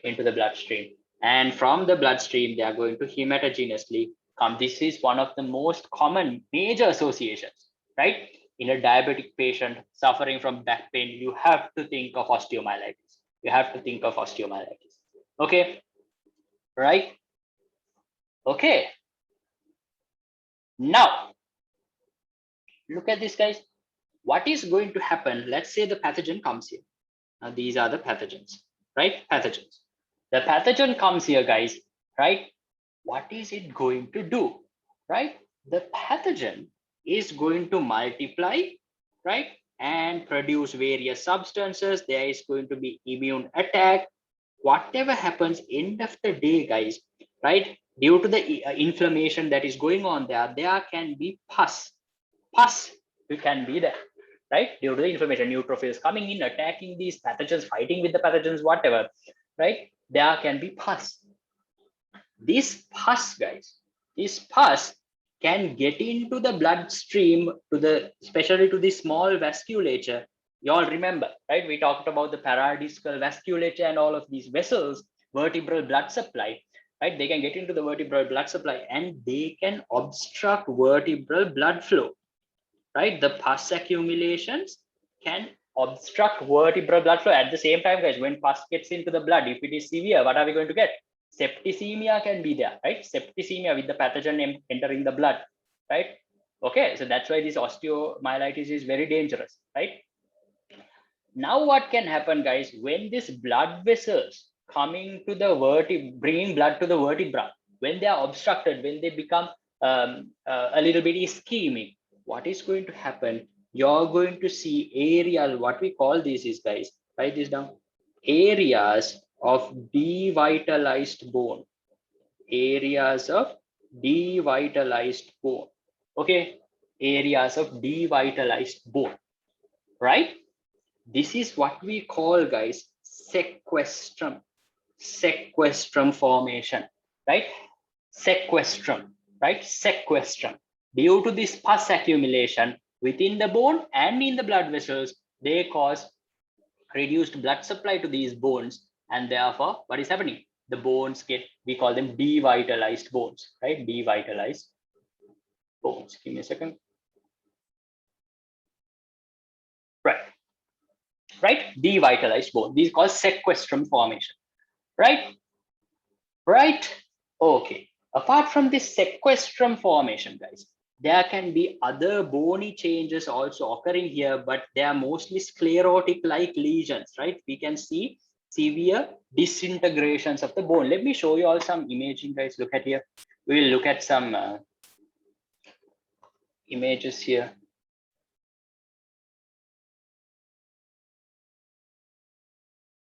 Right, can you all see my screen, guys? Can you see the screen? Yeah, okay. This is the blood supply. Yeah, this is the blood supply of the, it's a very complex blood supply, guys. The vertebra and the concurrent supply to the disc, right? It's a very complex blood supply. We don't need to know about that much, right? Look at this. Let me bring this here. Right. Give me a second. Yeah, there you go. That's good. Right, look at this, guys. Now this is a normal. First of all, I want you all to look at some normal images before we go into this complex ones. Guys, can you all see the screen? Can you all give me a thumbs up? Let me see. Yeah, okay. Look at this, guys. So this is these are sagittal sections, sagittal sections. These are normal, these are normal. What I want you all to know is, guys, firstly, when we are doing MRIs, these are MRIs. In MRIs, guys, we have various contrasts available, right? One is T1 weighted image and T2 weighted image, right? In T1 weighted image, guys, fluids appear dark, okay? Fluids appear dark. In T2 weighted images, the fluids appear bright. So in the case of the spinal cord, we want to look at the cerebrospinal fluid as well. Now we can see here, look at this.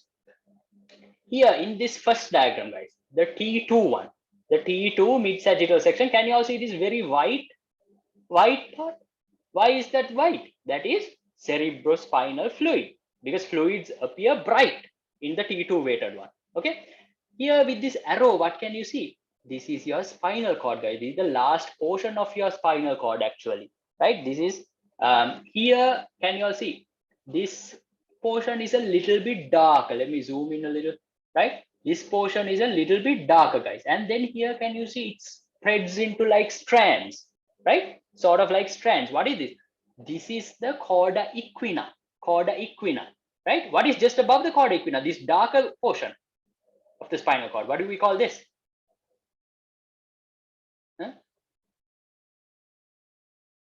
Cornus medullaris, right? Yes, this is called the cornus medullaris, and that then splits up into small strands. That is the cauda equina, like a horse's tail, we see, right? Okay, so that's the normal. So that's the T2 weighted image. Look at the T1, guys. Look at this. The fluid appears darker. This is normal, This is normal, right? And look at this. The parasagittal one. What can we see? What is this, guys? What is this here? What is this here?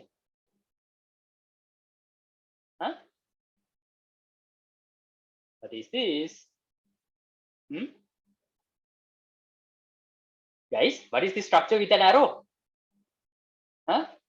Coming out of the spinal cord. What are these? Some sort of anatomical. Yeah, these are the nerves. These are your exiting nerve roots, right? These are your exiting nerve roots, guys.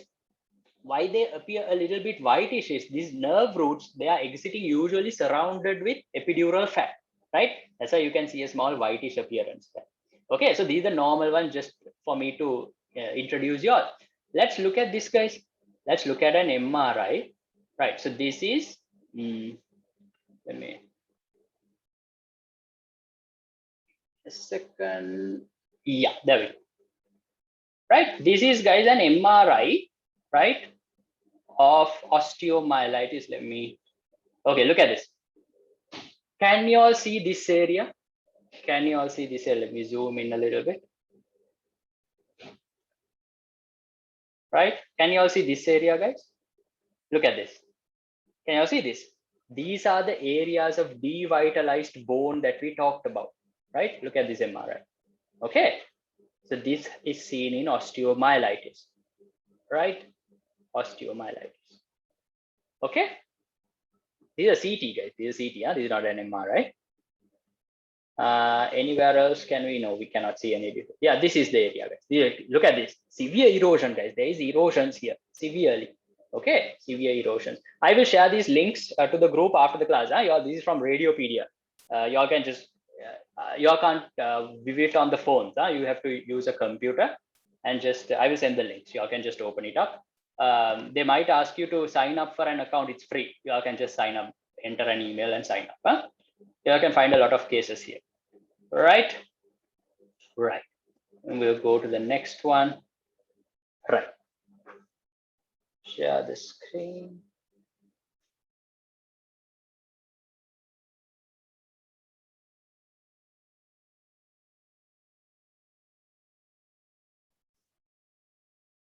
Right.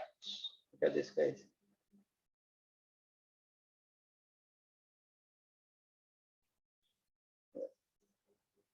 Yeah.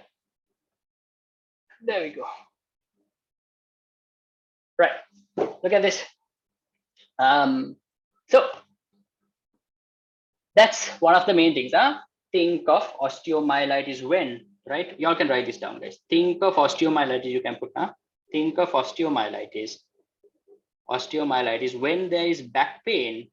First one in a diabetic patient, especially if they have a diabetic foot ulcer,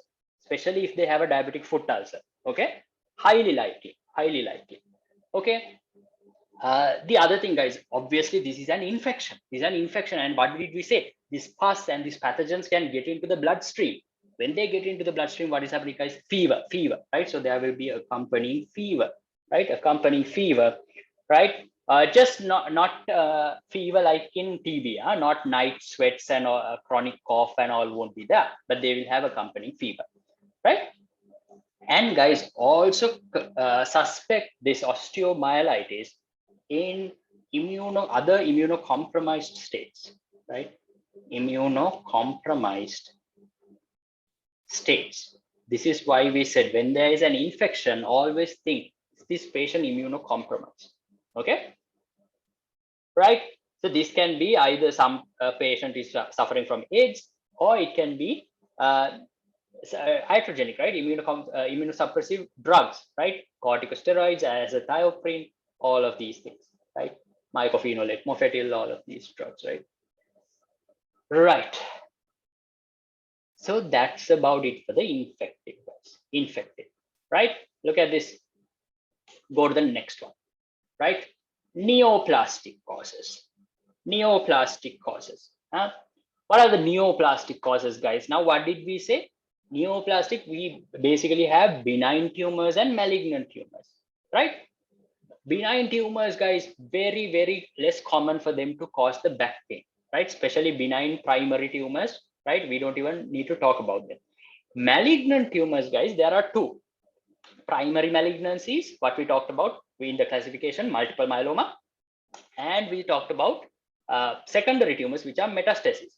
The multiple myeloma we'll talk about next, guys. First, we'll get rid of this metastatic diseases. Okay, look at this. First one, metastasis, guys. Tumors can come from where, right? From the lung, breast, prostate, thyroid, renal, GIT, any of these. The lung one, guys, this is the most common tumor to metastasize from the lung to the spinal cord in males, right? Lung tumors, lung cancers. Breast cancer is the most common one to metastasize to the bones from females, okay?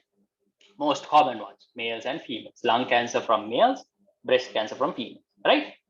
when should we suspect these cases, guys? When should we suspect that this might be a malignancy, right? First thing, history of the malignancy from the patient itself, or if there is a family history, especially for conditions like breast cancers, especially for conditions like breast cancers, if there is a family history, right, we have to suspect the possibility, right? Severe persistent pain, nocturnal pain, right? Constant pain day in and day out, right? This is another sign of possible malignancy. Weight loss, guys, you can say unexplained weight loss, right? Unexplained weight loss. Okay, unexplained weight loss, right? Age on presentation greater than 55 years. We mentioned this at the start also. Think about the possibility of cancers, right? And sudden onset pain. Now tell me this. Cancers, usually when we take metastatic disease or cancers, are they acute diseases? Do they come just like that? Huh? What do you all think? Huh? No. No, they are usually not acute condition. Then why sudden onset pain? Why sudden onset pain? Huh? Let's say sudden onset back pain. Why? How? The thing is, guys, now let's say the patient has some sort of cancer. Let's say it's a male patient. He has lung cancer. From his lung, let's say it metastasized to the vertebral column, right? To the lumbar region. Now what is going to happen? He can have some back pain chronically.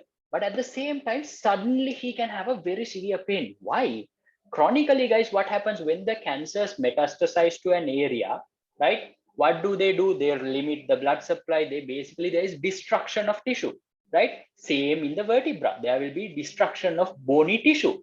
What is going to happen? There will be weakening of this bony tissue, guys. Eventually, the bone will be so weak, suddenly it can fracture. What do we call these types of fracture? This is not, the patient doesn't even need to fall or anything.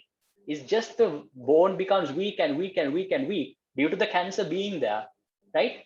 What do we call this type of fracture, guys? We call it a pathologic fracture. These are not traumatic fractures, right? Okay, so the patient probably had the cancer. Sometimes they don't even know what happens. Weaken fracture. Okay, another one is, guys, they can also have disc prolapse. Don't worry, we are going to talk about this disc prolapse next. Okay, disc prolapse. Okay, we'll talk about that next, right? So these can give sudden onset acute pains. Okay, right? Then these examinations and diagnostics, guys, what are we talking about here? When you are doing the physical exam, when you are taking the history, when you are doing the diagnostic testing, try to isolate or look for the primary malignancy, because these are secondary diseases, secondary metastatic diseases. So we want to try and isolate the primary malignancy. For breast, what can we do, guys? Breast examination. What are we basically looking for? We are not talking about that chapter here now. It's a surgical topic. Lumps, right? Lumps in the breast. This is what we are looking for. In the history taking, what can you ask? Or what can the patient reveal to you? Maybe a previous surgical history, right? Maybe they had a breast tumor, maybe they removed it already. Okay, previous surgical history is also important, right? Lung examination, right? Or manifestations related to the lung cancer. Can someone tell me, those who came to my lung cancer chapter, what are you going to look for? Or what are you going to ask, or what? Anything about lung cancer? Tell.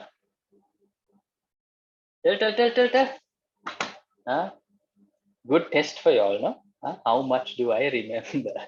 I know it's been a long time. It's okay. I mean, as long as y'all have understood. Look at this.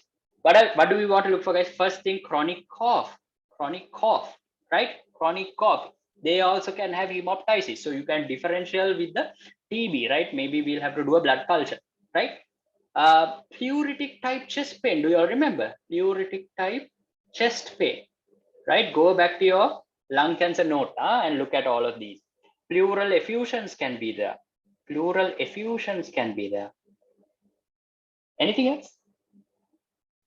Do you all remember a form of atelectasis that can happen in lung cancers? What atelectasis was that? We discussed specifically for lung cancers, especially if the tumor is obstructing a large airway. What did we talk about? You all remember? No. Whole lung atelectasis. Sorry? No. Sorry, I did not hear you. Absorbing something. Yeah, resorptive atelectasis. Good. So it's there somewhere in the hard drive, no? Okay, go back, reset the hard drive a little, input some of the data and look again. Resorptive atelectasis. Do you all remember? Resorptive atelectasis. What was another name for this? Obstructive atelectasis. Why? An entire large airway is going to get obstructed, right? Resorptive atelectasis, guys. How do you see it in the patient? Yes, there will be difficulty breathing and all of that. Yes. How will you see it? Let me give you a hint. Okay. When there is resorptive atelectasis, if my mediastinal content were to go somewhere, will it go towards the lesion or away from the lesion? Excellent. Towards the lesion. I hope you all remember these. Students who are new here, don't worry, right? We are working on a method to restream these old modules. We'll talk about all of those, right? There can be shift of mediastinum, mediastinal shift. Shift towards the lesion, towards the lesion, right? Go back today after the class, have your dinner first after the class, right? Go back and just write them down. Just write these connections. Always draw connections when you all are studying. Otherwise, it's difficult, right? Okay, right. And okay, so there's mediastinal shift towards the lesion. Anything else you can see in the patient? One more thing? No. Oh. Sorry? Tracheal deviation? Yeah, that comes with the mediastinal shift. No, tracheal deviation also can be there. All the contents of the mediastinum can go that way. What about, will any side of the chest look bigger compared to the other side or anything like that? Don't remember? Contralateral side will be hyper expanding. Do you all remember? The opposite side, the other side will expand, right? When this lung collapses, right? I hope you all remember these. It's okay. Just go through the note, write them down, right? Look at this, guys. Rarely, right? Paraplegia may be a presenting problem, right? How does this happen? Now, what are we talking about? We're talking about secondary cancers metastasizing, right? Especially if there is adjacent tumor invasion, guys. You all can write this down. Adjacent tumor invasion, right? Into the lumbar or sacral plexus. Right? If a large tumor is invading into the lumbar or sacral plexus, guys, they can present with paraplegia, right? So first thing there is a possibility of being paresthesia, just the tingling sensation and the numbness. But most of the time when these tumors are, especially when they're invasive, right? Paraplegia. Okay. Numbness, inability to move, right? Inability to move the legs, right? Okay. This is quite rare. This is not very common. This is rare. Right. Okay. Okay, we missed two. Prostate cancers. Don't worry, guys. These are surgical chapters, right? But you all generally know, right? When there is prostate cancer, what are the possible manifestations? Just think of the anatomical structure of the prostate, where it is located. Logically think, what can be some manifestations that you can look for? Urinary symptoms? Yeah, urinary symptoms like what? Oliguria. Oliguria. Don't go that much. Just when the patient is trying to urinate, will he notice anything? Yeah, there can be difficulty, there can be pain, right? We say, guys, there are specific conditions. One is hesitancy, right? Hesitancy. What is this hesitancy? difficulty initiating the urine stream, right? They are finding it difficult to start urinating, right? That is the first one, hesitancy. Another one is, guys, poor stream, right? The second one is poor stream, we say, right? What does this mean? Once he starts the urinary stream, the stream is very poor, right? It's a little bit of urine going, stopping, a little bit again, stopping, right? So this is difficulty maintaining the stream, okay? So we have difficulty initiating the stream, difficulty maintaining the stream, right? Apart from this, right, they can have, yes, pain on urination, dysuria, these things can be there, right? How do we usually examine the prostate, guys? During physical examination, what do we do? We put the pin to the rectal. Yeah, digital rectal examination, DRE, right? Digital rectal examination. Don't worry, we won't get to do. You all won't get to do this in your vivas, huh? Okay, but in the clinic, someday, yes, right? Or if you're doing PG and all, you have to do this, right? Here, what are we looking for? Prostate hyperplasia can be felt, guys. Prostate hyperplasia, right? The size of the prostate gland will be felt as large, right?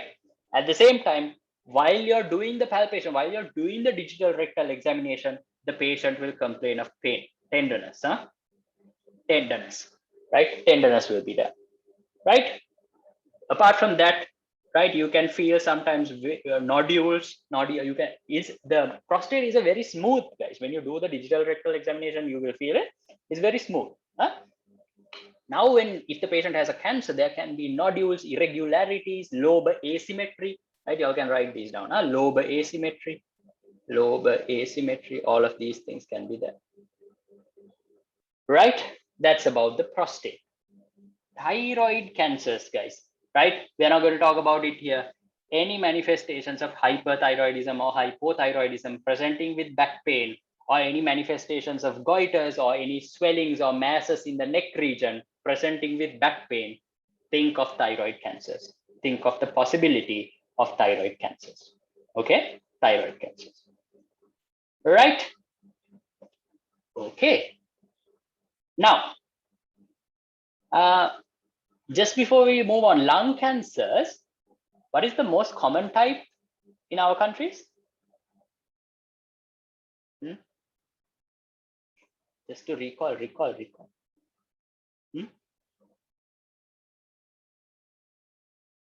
No. Give me, I will give you all two options. Small cell lung cancer or squamous cell lung cancer. Which one is more common? Small cell. Guess the other one.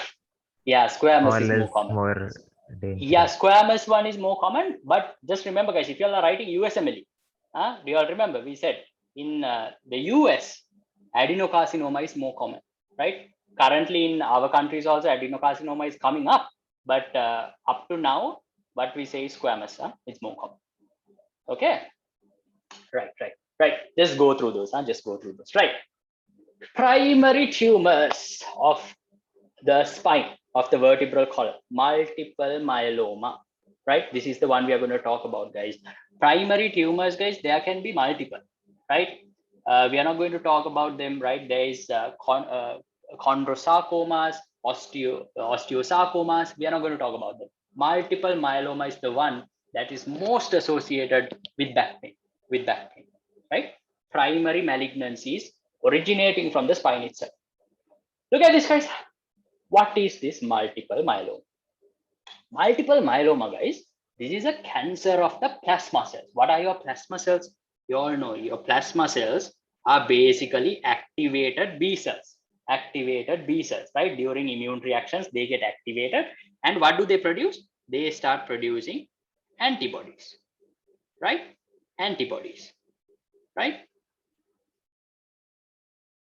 Right? They start producing antibodies. Now imagine there is a cancer of these plasma cells. So what is happening? There is going to be hyperproliferation of these cells, these plasma activated B cells, hyperproliferation. So what do you think happens? What do you think is going to happen to the serum amount of antibodies?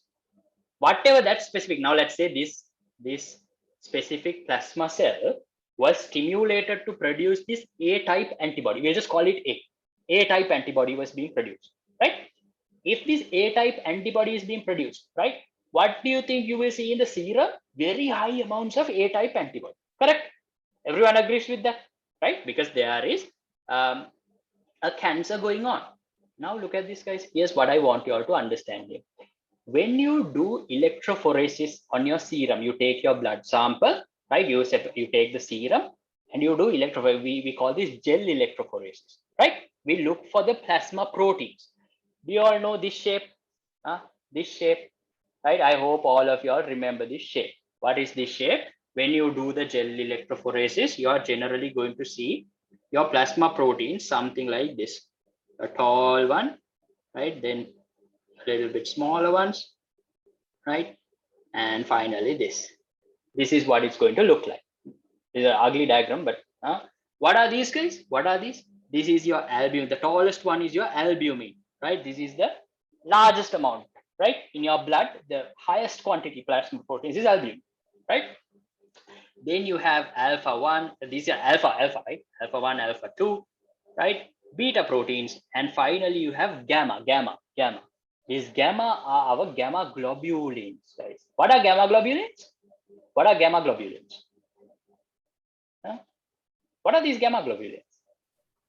These are basically your antibodies. These antibodies that were produced, right? These antibodies are gamma globulins. Now, in the case of multiple myeloma, because there is a very large clonal plasma cell expansion, we call this clonal expansion. Clonal expansion is very high due to the cancer, right? Uncontrolled proliferation, uncontrolled division, cell division. Because of that, what is happening? Gamma globulins are going to be very high. Why? A lot of antibodies are being produced, right? A lot of antibodies in your serum. So this is going to appear how, guys? Here there is going to be another tall one, right? So now it's going to appear something like this. The rock sign, okay? Rock metal music or whatever, right? Going to appear something like that, right? This is what we call the M spike, guys. Multiple, this is the myeloma spike. We call the M spike, right? M spike, myeloma spike, right? This is due to why? Increased gamma globulins, right? Did everyone understand up to this point? This is the M spike, right? There are various names for these guys. Now these ones, we call these myeloma proteins, right? We call them para proteins. All mean the same thing, M proteins, whatever, all of these, they are talking about the gamma globulins that have now been increased, right? Different books will use different words, okay? Myeloma protein, para protein, M protein, whatever, right? Now look at this, guys. Now what is happening? There is a very high clonal expansion rate, right? So your plasma cell mass, we call it the plasma cell mass, increases. Now, where are plasma cells produced, guys? Where are plasma cells produced? Where are white blood cells produced? Inside our bone, right? Hematopoiesis, right? Within bone. Here, guys, these I have put the structures of bone, especially these flat bones, right? Like the ribs, right? Like the skull, scapula, right? These areas are the ones with highest red bone marrow production, right? Red cell hematopoiesis, right? Look at this. Now, when the plasma cell mass is uncontrollably increasing within your bone marrow, right? Within your bone marrow. Now, let's imagine this is happening in the vertebra as well, because vertebra also has some hematopoietic functions. So in your vertebral bone also, plasma cell masses are increasing, right? What are they going to do? They are going to do several things, guys. First thing, certain inflammatory material, certain inflammatory cytokines are released, right? One of them is TNF, and interleukins, right? Certainly, we don't need to know which interleukins exactly, right? When this plasma cell mass increases, a lot of TNF and interleukins are released, guys. These ones, in the bone, they can do some specific activity. What do they do? Why they do this? Don't worry, guys. We'll talk about this chapter in depth in hematology. Multiple myeloma is a big chapter in hematology. We'll discuss in-depth mechanisms there. For now, we will just learn what is necessary for rheumatology, right? When this TNF and interleukins increase, guys, by some mechanisms, what is happening? It causes osteoclast activation. Osteoclast activation plus it causes osteoblast inhibition. Both of these happen, right? The exact underlying mechanisms we'll talk about in hematology. These are in-depth mechanisms, guys. We no need to waste time on those now. Now, when osteoclast activity increases and osteoblast activity reduces, what is the end result? What is the end result? Yeah, bone destruction. Basically, bone resorption is high, right? Bone destruction. Why? Bone formation is reduced, right? So bone destruction is going to be there. These ones, guys, we see. We will look at some imaging, right? There are very characteristic lytic lesions. We call these lytic lesions of myeloma, right? We will see them, right? Right? Lytic lesions, right? The next thing is, guys, just think logically according to anatomy. When the plasma cell mass of the bone is increasing and increasing and increasing, right? What can happen? What else can happen? Anything else can happen? Our cord can get compressed, guys. Cord compression. Cord compression can happen, right? Cord compression can happen, right? Due to the tumor size growth, right? So what can we get here, guys? Bilateral paraparesis, or paraplegia also can be there, right? Paraplegia also can manifest. And again, we can have pain here as well. Pain here as well, right? If this compression occurs at the sacral level, right? Especially after the L2 level, lumbar second and downwards, right? What is getting compressed, guys? What part of our spinal cord is getting compressed after the lumbar second, after the first lumbar level? What is getting compressed? Cornus medullaris or cauda equina? Which one?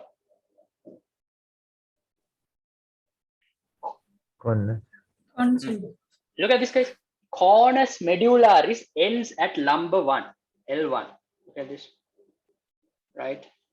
L1 and then sacrum here, no? L1, L2, L3, L4, L5, and then sacrum, right? The spinal cord is going before here. At the level of L1, cornus medullaris is over. After that begins the horse tail, the horse tail, right? This is your cauda equina, right?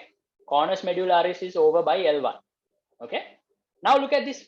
So especially below the level of L1, when we are going L2, L3, L4, guys, if these areas, if they are compressed, it can give this thing called cauda equina syndrome. Cauda equina syndrome, right? This is a medical emergency. This is a medical emergency. Okay, this is one of our red flag signs. Do you remember? We talked about. What do we see here, guys? What do we see here, right? Look at this. You all can write this down. What are the first things, right? Bladder and bowel control loss. Bladder plus or minus, bowel control. Usually both will go, guys. Okay, control loss, right? Bladder and bowel control loss, right? Second one is, guys, saddle area numbness. Saddle area numbness. Okay. And then third one is flaccid paralysis of the legs. Flaccid paralysis of legs. What is this saddle area numbness story, guys? What is this saddle area numbness? Can someone just explain it to me in words? What is saddle area numbness?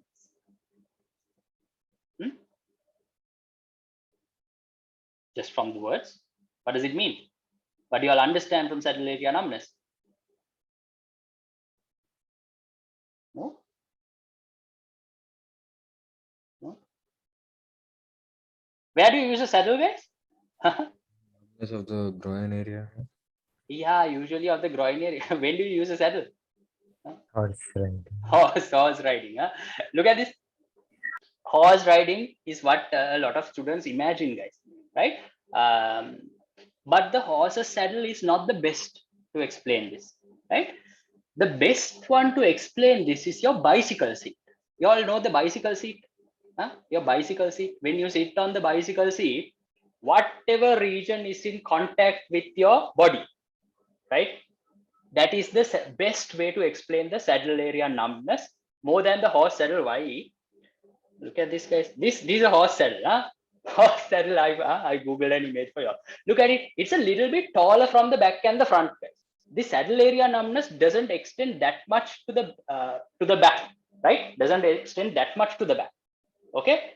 So the best way for you all to imagine this is this one. Huh? Bicycle. The bicycle seat, right? This bicycle seat area is the exact location where you get saddle area numbness. Okay, saddle area numbness, right? Okay, just keep that in mind. Right. Then, so these are the things you have. This is, guys, remember, it's a medical emergency, right? Medical emergency, immediate, you all can write down, requires immediate neurosurgical intervention. Neurosurgical intervention. So if the patient is presenting with back pain and he says, doctor, I just passed urine, I didn't even have control of it. I had to run to the washroom. My bowel just fell down. Okay, if they complain like that, always think of this. And flaccid paralysis of the leg, sometimes they can't run. They can't run. If it's paralyzed, they can't run. Okay, right.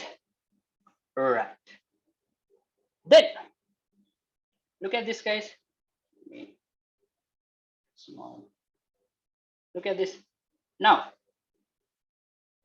wrong page. Look at this. Now, what did we say? There is going to be clonal expansion of the cells, and all of these effects are going to happen. Look at this, guys. When we said there is going to be increased osteoclast activation and osteoblast inhibition, can you all think of any other thing that the patient might be having in his body, any other condition related to his blood? If you look at his blood, what will you see? Calcium level. Excellent. Calcium will be what? Elevated. Elevated. You will see hypercalcemia, right? Hypercalcemia. So hypercalcemia will be in the blood picture, but even before the blood picture, how will it manifest? How will it manifest? Obviously, there can be various signs of hypercalcemia. There is constipation, polyuria, all of that. What about the heart? What about the heart? Cardiac arrhythmias, right? Don't forget cardiac arrhythmias. Apart from that, constipation, all these thinner sign and all of these can be there. Polyuria, right? These things can be there. But in the CVS exam, you can look for arrhythmias. Okay? Right? Right. Look at this, guys. Now, what did we say was happening? There was clonal expansion. Therefore, a lot of antibodies were produced. So monoclonal, we say monoclonal gamma globulins in the serum, in the blood, increased to a large extent, right? Monoclonal gamma globulins in the blood increased to a large extent. What are these? These are proteins. Proteins, basically, globular proteins in your blood are increasing and increasing and increasing. What can happen? What can happen? Just tell me, just logically think, what do you all think will happen to the viscosity of the blood? Increase. This is going to be hyperviscosity, guys. Hyperviscosity of blood. Hyperviscosity of the blood, of the serum, especially of the serum. Hyperviscosity of the serum, right? What can this result to, guys? Multiple conditions in the veins. In the veins, what can happen? It can predispose to deep vein thrombosis, DVT, right? DVT, right? Then DVT can further progress to what? Pulmonary embolisms, manifestations of pulmonary embolism, shortness of breath, right? Hemoptysis, look out for all of these things, right? Headaches and dizziness, right? Headaches and dizziness. Headaches and dizziness, right? Apart from that, what guys, in severe conditions, what? Strokes, right? Strokes, right? So you can look for hemisensory loss, right? The sliding down of one side of their mouth, right? All of these manifestations you can look for. One-sided weakness, unilateral weaknesses most of the time. Then, when the serum is hyperviscous, one more thing can happen, guys. You all know we have these proteins called amyloid proteins in our body. Amyloid proteins, when the serum is hyperviscous, guys, they can start depositing everywhere, right? What do we call this? Amyloidosis. Amyloidosis. How will you look for amyloidosis in the physical exam? Or what will the patient complain of? Huh?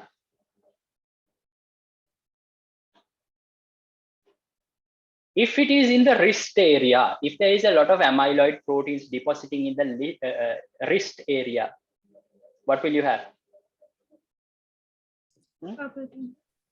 Carpal tunnel syndrome. Unilateral or bilateral? Bilateral. Excellent. Bilateral carpal tunnel syndrome, right? What are the differentials for bilateral carpal tunnel syndrome? Some of them I also have taught you in our previous chapters. In endocrine, we talked. Acromegaly. Yes, one of them is acromegaly. Good. Another one? In endocrine again, I taught you, making it easier now. Hypothyroidism. Go and look. Go and look. Hypothyroidism. We talked about glycosaminoglycans, chondroitin sulfates depositing, right, in the wrist area, causing median nerve compression, right? Go. Draw connections, right? Remember all of these things. And the third case today we are talking about is multiple myeloma, right? Bilateral carpal tunnel syndrome. Okay. Acromegaly can be there. Hypothyroidism can be there. Multiple myeloma, right? Then the next thing is, guys, now what is this multiple myeloma? It is basically a cancerous tumor in your vertebral bone itself, originating from your vertebral bone itself. It's a primary one. It can come secondary from other bones to the vertebra as well, but here we are specifically talking about the primary bone tumor, right? When there is malignant infiltration here, guys, malignant infiltration here, especially, right? Especially if the lymphatics are affected, if the lymphatic drainage is affected, how will this appear in the patient?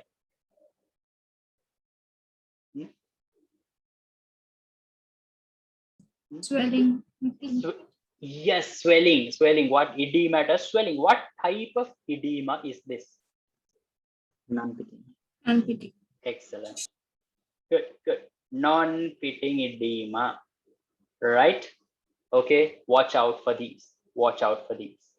Okay, non-pitting edema. Now just remember, guys, this malignant infiltration, not just because of multiple myeloma, can be due to other cancerous conditions as well. It can be prostate cancer infiltration into the lymphatics, right? Rectal carcinomas infiltration into the lymphatics. Can be any carcinoma in this area, guys, especially just above the lower limb areas.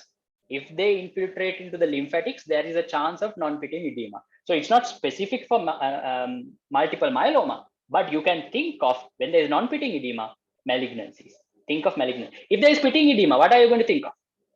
Pitting edema, what are you going to think of? A lot of conditions. Some main things. Yeah, your heart conditions, your heart failures, your kidney conditions, renal failures, right? These are some things to think about. Okay. That brings us to the next one, right? This multiple myeloma, guys. The last point about this, right?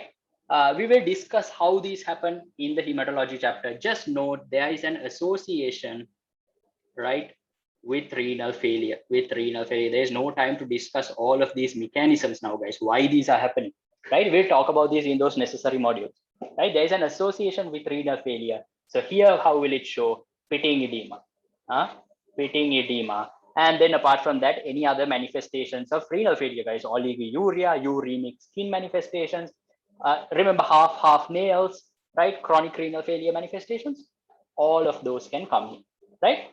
Okay, so y'all can, go back to your notes there and look at those, right? Right. Then another thing, guys, right? Now, what is happening to this when this, what did we say? This myeloma cell mass, the plasma cell mass is clonally increasing, right? Clonal expansion. Now, this is happening in your bone marrow, within your bone marrow. So what do you think about the bones that are affected, the vertebrae that are affected? What do you think about the hematopoietic function when this large cell mass is growing? Will it be disturbed or will it remain normal? Hematopoiesis. Hematopoiesis will obviously be disturbed, right? So you all can put that one here, right? Somewhere, anywhere. Hematopoiesis is disturbed, right? How will this manifest, guys? Anemia, right? These patients can have anemia.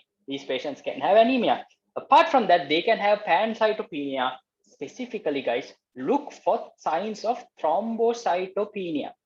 So if they are anemic, what are you going to look for? One of the main things is what? Pallor, right? And then you can look at their sclera also, right? You can look at the pallor there also, right? If they have thrombocytopenia, platelets are reduced, what are you going to look for? What can you see rather in the physical examination? Yes, bleeding, bruising, right? Especially, guys, write these down. Gum bleed, frequent gum bleeding, right? They can have epistaxis, bleeding from the nose, right? Epistaxis. And apart from that, they can have ecchymosis or bruises, right? Right? Write all these down. So these are things you can look for, right? These are all clues for you.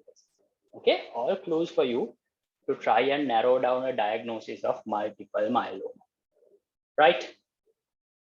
Okay. Right. Next one, guys. Look at this. So everyone clear up to this point? Give me a thumbs up. I know today we have a lot to discuss. Because this is not like our conventional chapters, guys. We are not taking one disease and looking at the mechanisms and all of this. This is a accumulation of everything for you to try and make a diagnosis. Okay. Right. Now, after that, we'll come to this one. Remember our non-mechanical pains that we said are originating outside of the spine, right? In our classification, we talked about originating from other areas. These are basically referred pains, guys. Referred pains. Look at this. First one, peptic ulcer disease. Where are the fellows who came to my class? Okay, tell me. Peptic ulcer disease, guys. When can a peptic ulcer disease cause back pain? What I want you all to know is, especially, guys, posteriorly penetrating ulcers. Posteriorly, they are forming the ulcer towards the back, right? Now, if you look at what are the two entities of peptic ulcer disease? What are the two entities? Tell. Yeah, gastric ulcer and duodenal ulcer. Which one is more common? Generally, which one is more common? Gastric. Gastric. Duodenal is more common. Duodenal is more common. Duodenal ulcers are generally more common, right? So here, guys, especially we are looking at posteriorly penetrating duodenal ulcers. These are the notorious fellows to cause this back pain, right? Okay, posteriorly penetrating duodenal ulcers. Now, there can be epigastric pain radiating to the back, right? What type of pain is this, guys? Now, what do you think? When you tell the patient to the site, when you ask about the site from the patient, can he point the penetrating ulcer pain to you in one area using a finger? Can he or can he not? You can. Good, excellent. Ulcers, penetrating ulcers especially, he can point with one location. He can point with one finger. What is the differential if the patient says, doctor, this entire area is paining, doctor, sometimes burning? What is your differential? Good. Good, right? Remember the differences. Gastroesophageal reflux disease is a burning type pain, and we call it the heartburn. This entire chest area burns, right? Opposed to that, peptic ulcers, the patient will directly say, it's here, right? It's here, right? Wherever, right? So note those down. So this one, peptic ulcer pain, patient can usually isolate the exact location. What is the other important feature about pain in peptic ulcers?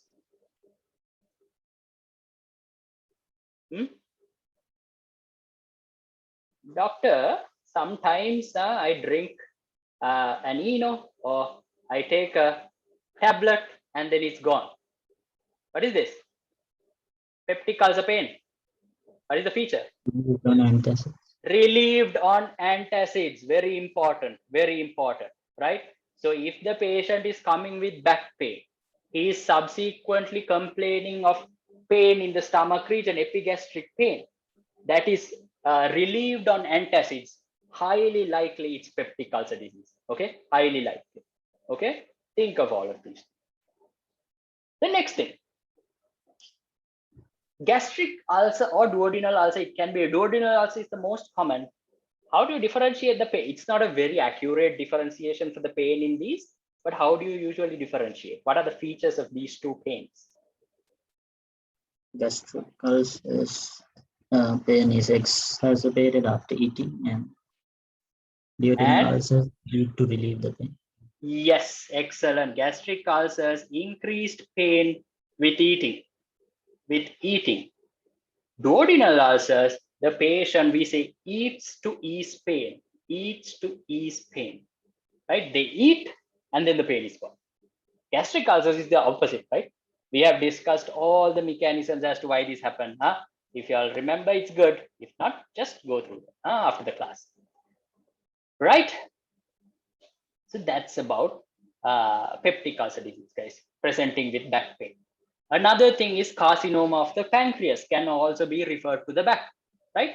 Carcinoma of the pancreas, guys, right? First thing I want you all to know, whenever there is a cancer, there can be a history of anorexia or unexplained weight loss, right? We have discussed these things now. Icteric. How can the patient be icteric here? Why can the patient be icteric in carcinoma of the pancreas? Wait, first of all, what is icteric? What is icteric? What do we mean by icteric? Yeah, yellowish discoloration, especially of the sclera, right? And then some part, other parts of the skin as well, we call it jaundice, right? Right. How can the patient be icteric? Obstruction at the common bile duct. Obstruction at the common bile duct specifically. Good. Specifically, guys, what we say is this. Specifically, the carcinoma, right? It can spread, right, to this. Do you all know this structure in the inferior surface of the liver called the porta hepatis? There is a structure called the porta hepatis. If the porta hepatis gets involved, involvement, right? What are the structures in the porta hepatis? Is anatomy. 3 structures. Hepatic artery. Portal vein. And common hepatic duct. Right? These are the 3 structures, right? Okay, anatomy. Go back and look. Right? Good. Right? So what can happen, guys, if this porta hepatis is going to get obstructed by this carcinomatic lesion, right? The common bile duct gets obstructed. Common bile duct obstruction. Common hepatic duct, common bile duct, all of these, common hepatic duct, left and right branches of the hepatic duct, all of these can get obstructed. what happens when this get obstructed, guys? Our conjugated bilirubin, right, that was produced here, that was conjugated from the liver. Conjugated bilirubin starts refluxing into the blood. Conjugated bilirubin refluxes into blood, right? And that goes to areas like your sclera, underneath your skin, and gives the yellowish discoloration, right? Okay, students who came for my hepatitis class, right, we've discussed the pathophysiology of this in depth, conjugated and unconjugated bilirubin, right? Go back and check. Other students, don't worry, right? We are working on it. We just need a little bit of time. It's a little bit difficult in our local environment to make these online things, guys. Okay, right. Right. So that's one thing you have to look for, icteric. And the pain, guys, typically, right, it is a dull sort of a pain. Dull, so not a sharp pain, not a sharp pain. Okay, these are dull pain, carcinoma of the pancreas. Okay, right. Then, apart from this, sometimes they call it a boring pain also. You can write it. Boring pain or dull pain. Next one, guys. Carcinoma of the rectum. Carcinoma of the rectum. Right? Here again, you can have weight loss, rectal bleeding. This is going to be what? Melena or hematochezia. Rectal bleeding. The carcinoma is itself at the rectum. What is happening? Hematochezia. Melena, you all know it should come from the upper GIT, right? Then, if there is sacral plexus involvement, again, what can happen, guys? What can happen? There can be our sometimes cauda equina syndrome, depending on how severe the effect is, or there can be some specific nerves, like for example, the sciatic nerve being involved, sciatica, okay? Compression of the sciatic nerve can give sciatica. Okay, right. Then, guys, right, look at this. We'll go to the renal malignancies and then come to the aortic dissection. The kidney, guys, kidney, we are mainly going to talk about a few things. Look at this first one, renal malignancy. Again, what? Weight loss, hematuria. What is this ureteric colic, guys? What is ureteric colic?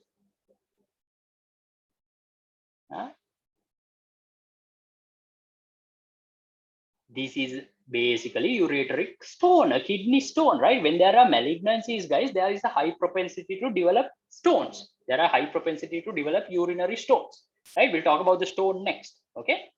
And then radiating pain, right? Radiating pain, guys, in renal malignancy. This is a little bit specific. We say loin to groin pain, loin to groin pain, right? The radiating pain here, okay? Loin means where? The back region here, right? Okay, slightly towards the flanks, and then groin coming all the way to the groin region, right? So it's called a loin to groin pain, okay? Right.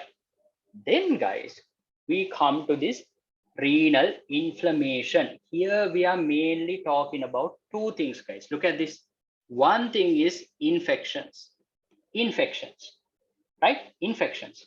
The other thing is we are talking about renal stones, kidney stones, right? Kidney stones. We're going to talk about both of these things, right? Okay. First thing, upper UTI, pyelonephritis. This chapter, guys, this backache chapter, so much of the things are chapters that I have taught you, okay? Right? If you noticed, right? Upper UTI, pyelonephritis. Those who came, what are the features you want to look for if a patient with back pain, if you want to suspect pyelonephritis? What do we want to look for? Tell me. Fever. Okay, fever. Dysuria. Excellent. What is the triad? For any UTI? What's the triad? Frequency, urgency. Excellent. Dysuria, frequency, urgency. Those three, right? Remember, we drew a man, right? We drew the structure like this, right? Something like this. We drew, we put his head also here, right? For the upper UTI, we turn the man the other way around. This is the back of his head, right? I hope you all remember, right? What is on the topmost, guys? Fever. How do we say this? Fever with chills and rigors. Chills and rigors. This is for the pyelonephritis, right? The lower urinary tract infections also can have fever, guys, but not chills and rigors. Okay, right? And then we have the triad: dysuria, frequency, urgency, right? Dysuria, frequency, and urgency, right? All of these we have talked about. Apart from that, what are the other manifestations that can be there, guys? We have talked about a few. Hematuria can be there, right? Depending on how severe it is. This place, suprapubic pain can be there. And smelly urine, right? Foul smelling urine, right? Foul smelling urine can be there. These are the main ones we discussed. Apart from this, specifically for pyelonephritis, what are the ones we have discussed? Some specific manifestations of pyelonephritis. Sorry? Renal angle tenderness. Excellent. One is renal angle tenderness. One more. Flank pain, yes, and loin pain, right? We have discussed. Good. You all remember, right? So if I draw the vertebra, we drew the same diagram, guys. I'm drawing it again for the new students, right? If I draw the spinal cord like that, right, and the ribs coming out like that, something like that, right? That's the ribs, right? What is this renal angle tenderness? It's somewhere here, guys, right? Somewhere here. This is the renal angle, right? There's an angle there, right? Renal angle. This is what we say, guys. How do we describe? Where is the renal angle? Where is the renal angle? Huh? 12th rib vertebral, the lateral edge of that vertebral column. Excellent. Lower border of the 12th rib, right? On the and the lateral border of the erector spinae, between lower border of the 12th rib plus the lateral border of erector spinae. In this place, guys, we get what is called renal angle tenderness. This is very what is this tenderness? How hard should you hit the patient to elicit this tenderness? How should you hit the patient? How should you Very lightly. Very lightly, right? Even if you slightly tap like this, they will jump out of the bed. Okay, right? Okay, right. Apart from this, guys, loin pain can be there, right? Loin pain can be there, and flank pain can be there, right? Flank pain and loin pain. Okay, this loin pain is our lower back pain that we are right now talking about, right? Okay, right? So these are the signs to look for, guys, right, in the upper UTI or pyelonephritis. Apart from this, what is the other one we need to look for, guys? Kidney stones. Kidney stones. Kidney stones. How much do they hurt? Depending on the size. If they're large, how much do they hurt? A lot. A lot. Yes, a lot. Who has watched Friends here? Have you all watched Friends? Let me show you all this. Watch this so you all will never forget. Give me a second, guys.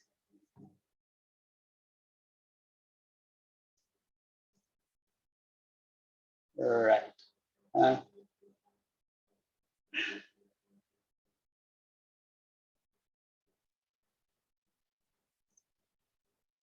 Right.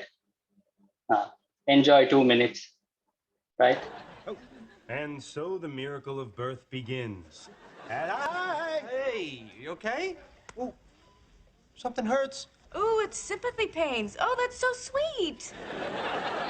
Hey, I didn't know I cared that much. Hey, where are Monica and Rachel anyway?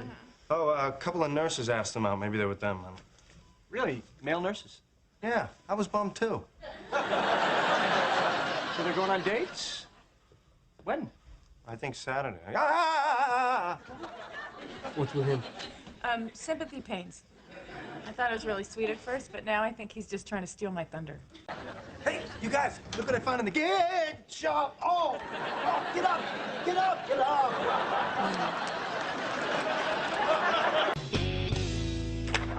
Mr. Tribbiani, I'm afraid you've got kidney stones. Well, what else could it be? It's kidney stones. Or kidney stones. A little better, sweetie? Maybe a little. Wish you hadn't seen me throw up. Me too. Hey, I just heard. What's up? Kidney stones. Now, ordinarily, Mr. Tribbiani, we try to break the stones up with shock waves, but they're too close to the bladder now, which means we can either wait for you to pass them or else go up the urethra. Whoa! No. Nothing is going up, okay? Up. Up is not an option. What's a urethra? Are you crazy? You ready? It's time to try peeing. Wait. It's almost time to try peeing. Oh, my God. You did it, man. Would you like to see them? It's so small.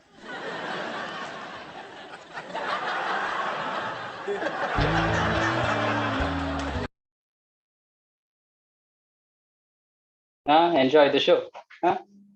So that is your kidney stone. Kidney stones, guys. Give me a second. Right, can you hear me? Right? Hurts a lot. Very severe pain.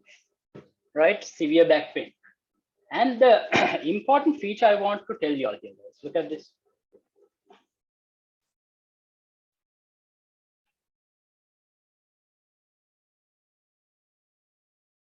Right? Kidney stones.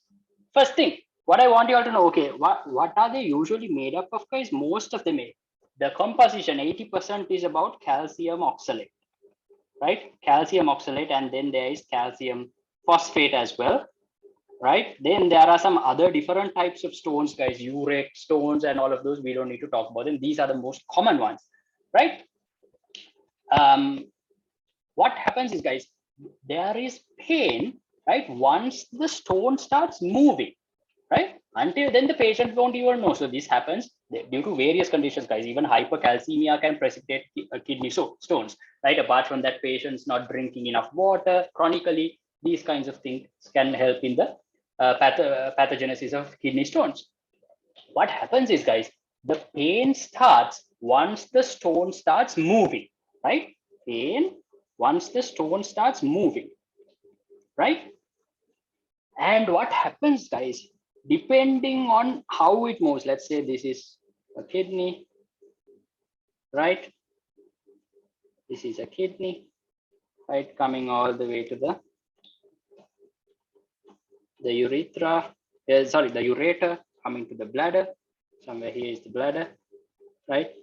And there the urethra, right? So it's like this, no, the structure is like this, no? So usually the stone begins forming here in the kidney, While the stones are here in the kidney, will the patient feel any pain? While it's in the kidney, no pain, right? It's asymptomatic here. What happens is once it starts moving, guys, especially in this ureter, it can get obstructed here, giving ureteritis, right? Inflammation there and spasm there, giving rise to pain, right? It can come to the bladder, it can come to the urethra, right? All of these places, right? Especially when it comes to the urethra, guys, right? Very difficult to pass urine, right? It hurts, even the ureter, right? It pains a lot. It pains a lot, right? How does this pain happen, guys? Due to this inflammation, it is going to cause smooth muscle cell spasm, right? Smooth muscle cell spasm. Smooth muscle, guys. Say smooth muscle spasm. Smooth muscles where? Smooth muscles in our bladder, right? In our bladder, in our ureters, Smooth muscles in these areas can go into spasm because of the inflammation, right? They contract tightly, right? So it pains. It pains. Okay, right? And another thing, guys, if there are large stones, especially obstructing large parts of the bladder, what can happen? What can happen? Urine can start building up, correct? Logically, that's what can happen. Urine can start building up here. And then urine will start backflowing, right? Backflowing. What is this called? What is this called?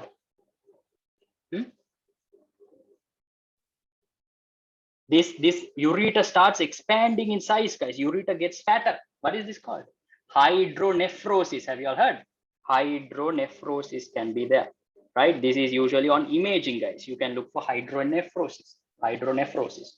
Okay. Apart from that, the characteristic pain, right? And there can be colicky pain, guys. Colicky type of pain. The pain comes and goes. Now, did you see Joey, right? A moment he is fine, then a moment, sudden, very severe pain. The moment the smooth muscle goes into spasm, it pains. It pains. Okay. So this is what we call colicky pain, colicky type of pain. Okay. Right. So these are indicative of kidney stones. Right. Okay. Right. Then, guys, this gynecological one. Gynecological one, we are not going to discuss it too much, right? You all can just write a few words there, guys. Look at this. Just know, right? It is associated with one, dysmenorrhea, right? This is the painful period, right? Dysmenorrhea. Apart from that, guys, just think of gynecological issues when the patient presents with back pain, especially if they're having post-menopausal bleeding. Post-menopausal bleeding, right? Post-menopausal bleeding. And the third one is endometriosis, right? These are all metriosis. These are all large topics in gynecology, guys. We are not going to discuss these, right? Just know the associations, right? Okay. And then finally, guys, aortic dissection. What kind of a pain is aortic dissection? What kind of a pain is aortic dissection? We said first, where is the pain? Where is the pain? Aortic dissection? Interscapular. Yes, interscapular region. What type of a pain is it? How will the patient describe it to you? Yeah, more than sharp, guys. The word we use is tearing type pain, right? Tearing type pain, right? Tearing pain, we say. That's how the patient will also describe it to you in the interscapular region, right? Tearing type back pain, right? Concurrently, guys, depending on the position. Now, usually how this aortic dissection develops is from an aneurysm, guys. What is an aneurysm? An abnormal bulging of your aorta, right? Especially if it's aortic aneurysm, right? Abnormal bulging out. So what happens? It bulges out, and eventually small stairs starts to develop in the outer layers. That is the dissection. Right? So therefore, they can have a concurrent chest pain at the same time, right? Concurrent chest pain at the same time. So there is a back pain in the interscapular region and a chest pain at the same time. Okay, right. Then, guys, on the history taking, what is important? What is important to know? History of any cardiovascular disease, be it myocardial infarction, be it an aortic aneurysm, right? Whatever, right? Any sort of serious disorder, right? You have to consider the possibility, especially if there is a tearing type of pain. Okay, and usually, most of the times, will the patient be able to tell you, doctor, I'm having a tearing type of pain in aortic dissection? Most of the time, majority. Why? I see you are nodding your heads. Why? Why? It depends on the grade of the dissection, right? In mild cases, yes, sometimes the patient will be able to talk to you, right? In severe cases, right? In severe cases, most likely, usually you can say patient is in shock. Patient is in shock, right? Due to the severe blood loss, right? Severe blood loss, okay? In aortic dissection, right? So usually the patient will be in shock, okay? Right. Right? Is this clear, guys? Is this clear? Right? So that's for the non-mechanical type, right? Now, what we'll do is, guys, right? We'll take a small break, 15-minute break. We'll come back. We'll do a few of the mechanical ones, okay? And then we'll finish off for today. We'll continue tomorrow. Okay, let's take a 15-minute break and come back.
Right. Is everyone back?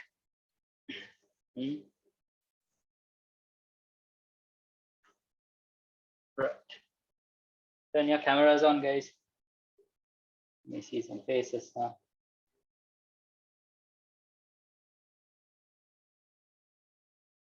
No one is back yet. Rashini Kulasekar, which year are you in? Third year. Third year. Yes. Understood everything? Yes. So far, yes. So far, yes. Okay. Good, good, good. All right. Right. So let's get to it. Mechanical. Now we're done with the non-mechanical. We're done with non-mechanical types of back pains, right? Now we are coming to the mechanical types, right? Second.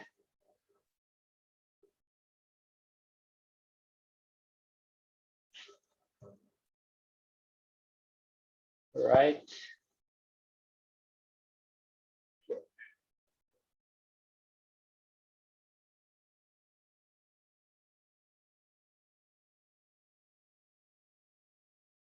Look at this, guys.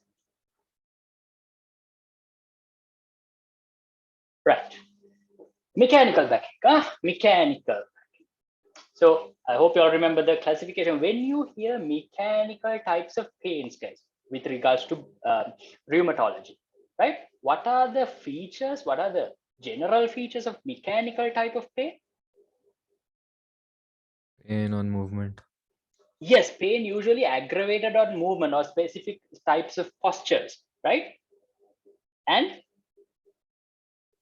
relieved. Relieved on when? Relieved with rest, right? Relieved with rest. It's the opposite for the inflammatory types, right? Okay, so those are your first hints. Those are your first hints, right? So when we look at the degenerative causes, guys, one of the first things is spinal osteoarthritis. Now in osteoarthritis, we didn't talk about this that much. Same here, we're not going to talk about it too much, right? It's not very common, guys. Spinal osteoarthritis is not very common.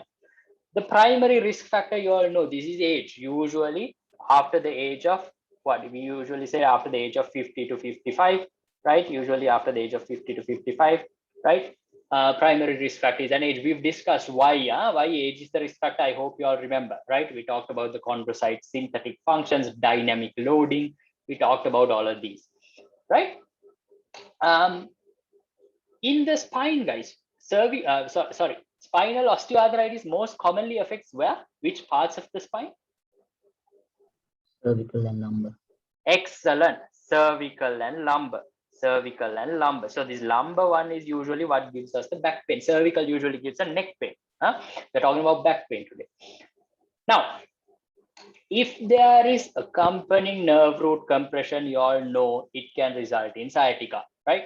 Radiation to the leg, radiation of pain to the leg, especially if the sciatic nerve is compressed.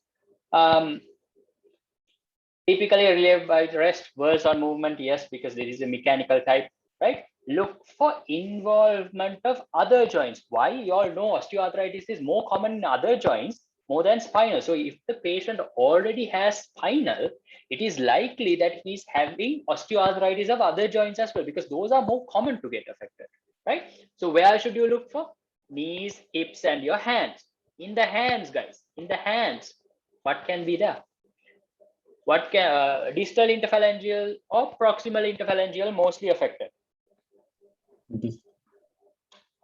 Distal interphalangeal joints more than the PIP, right? Okay. So apart from this, you all can look for osteoarthritic changes of the knee. Sometimes they can have varus valgus deformities, right? We have discussed all of these. We'll not talk about them again, right? Here, guys, the next one is a little bit of a new concept. Lumbar spinal stenosis or root canal stenosis. We'll talk about this. We'll look at this. What is this? This one, guys, it usually occurs as a progressive disease from osteoarthritis. So usually the patient first has some sort of spinal osteoarthritis that progresses to lumbar spinal stenosis and root canal stenosis, right? What happens here, guys? Now, what do we have in osteoarthritis? We have vertebral disc space narrowing and we have osteophyte formations, right? Usually because of these only we get this lumbar spinal stenosis or root canal stenosis. Let's look at it. First thing, when there is vertebral disc space narrowing, right? What happens is, guys, the vertebra, now let's say it was the vertebral disc, let's say previously it was like this, right? Something like this, right? This is a normal person, a normal person. With osteoarthritis, what happens, guys? This disc space tends to narrow a little bit, right? This disc space tends to, it will be something like this, narrowed a little bit. This will be the new disc space now, right? This was the previous disc space, right? Now there is narrow disc space, guys. When it's narrowing like this, when it's narrowing, sometimes there can be some protrusion towards the surrounding sides, guys, right? The vertebral discs can protrude a little bit towards the outsides, right? With this narrowing, what happens because of this? Look at this. If we, now this is a lateral view of the vertebra. If we look at a top-down view, right? Or an axial view, we call it. If we look at an axial view, it's something like this, no, guys, right? This is your vertebra, right?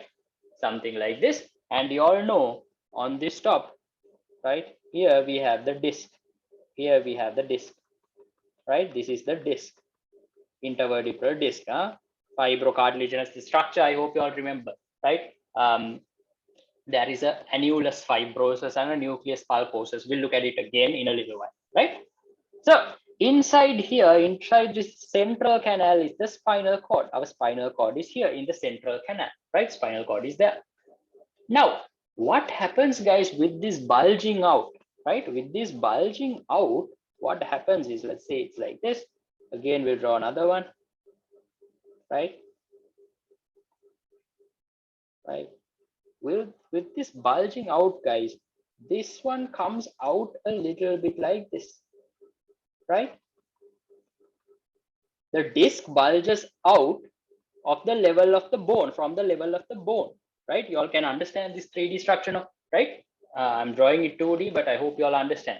So when it bulges out, guys, anteriorly, okay, right? There can be some problems, but not very serious. Posteriorly, when it bulges out, what happens? It can start compressing on the nerve, right? The central canal space will be reduced, right? Central canal space will be reduced, right? This is what we call, guys, lumbar spinal. Especially this happens in the lumbar vertebrae, guys. We call this lumbar spinal stenosis. The reduction of the central canal, the reduction of the space of the central canal, right? Thereby causing cord compression, That is what we call lumbar spinal stenosis. Apart from this, guys, apart from this, what can happen is, if you look at the lateral view, right? If we look at the lateral view, again, something like that. Yeah, so there's a small piece not coming, right? Right, let me draw a few vertebrae. You all can draw this, something like this. This is what it usually looks like now, right? And then we'll draw this here.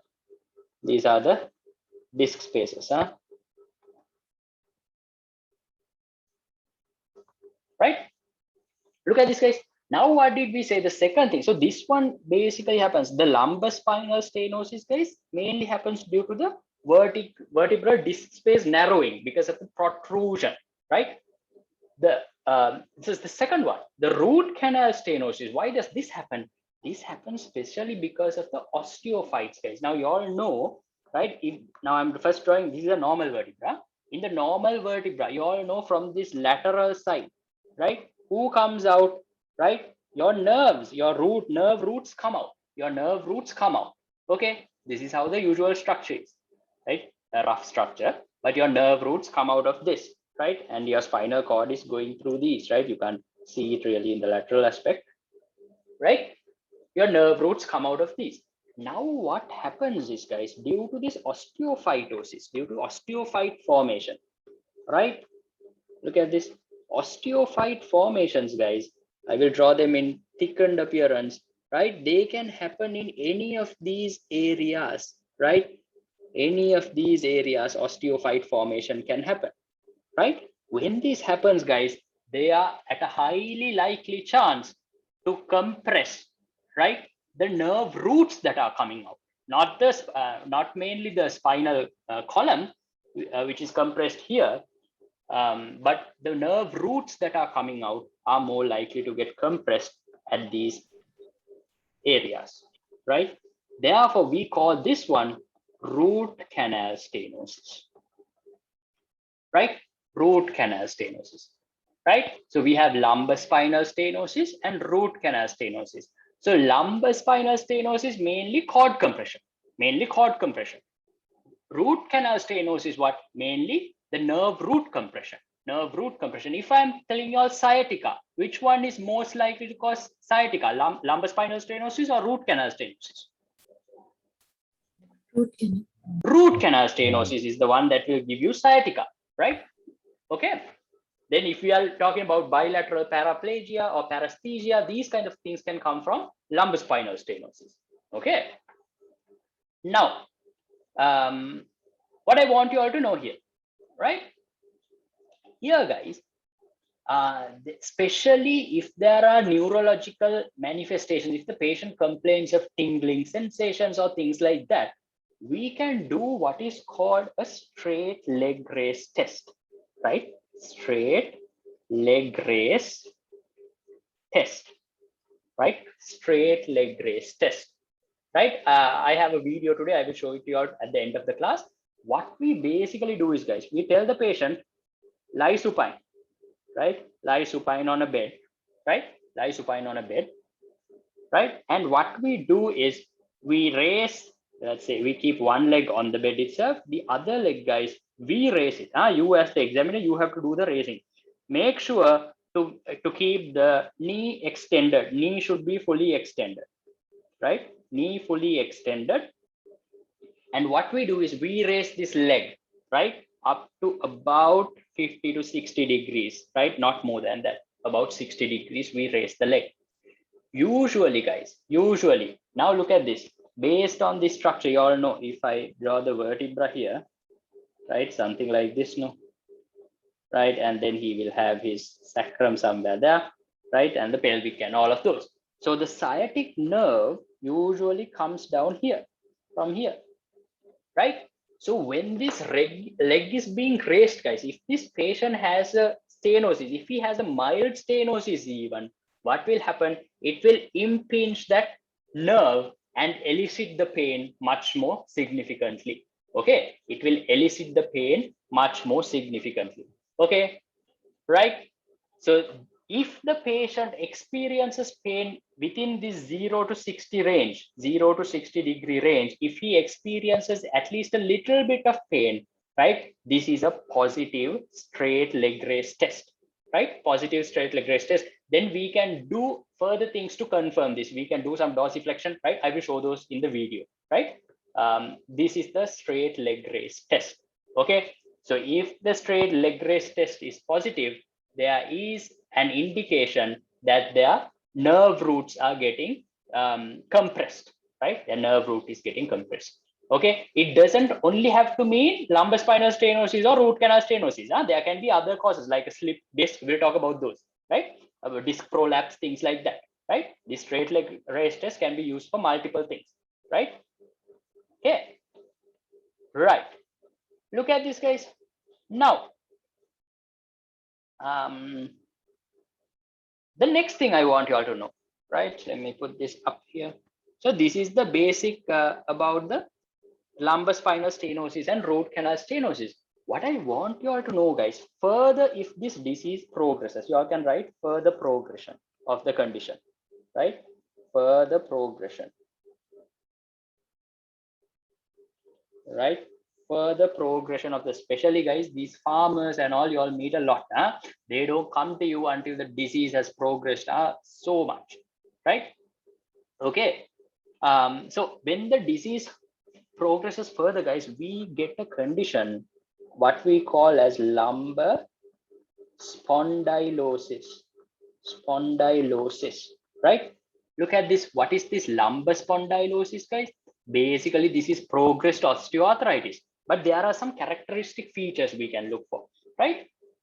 First thing, they will have the bone sclerotic lesions, osteophytic lesions, all can be seen, right? Same like osteoarthritis, right? Nothing special there.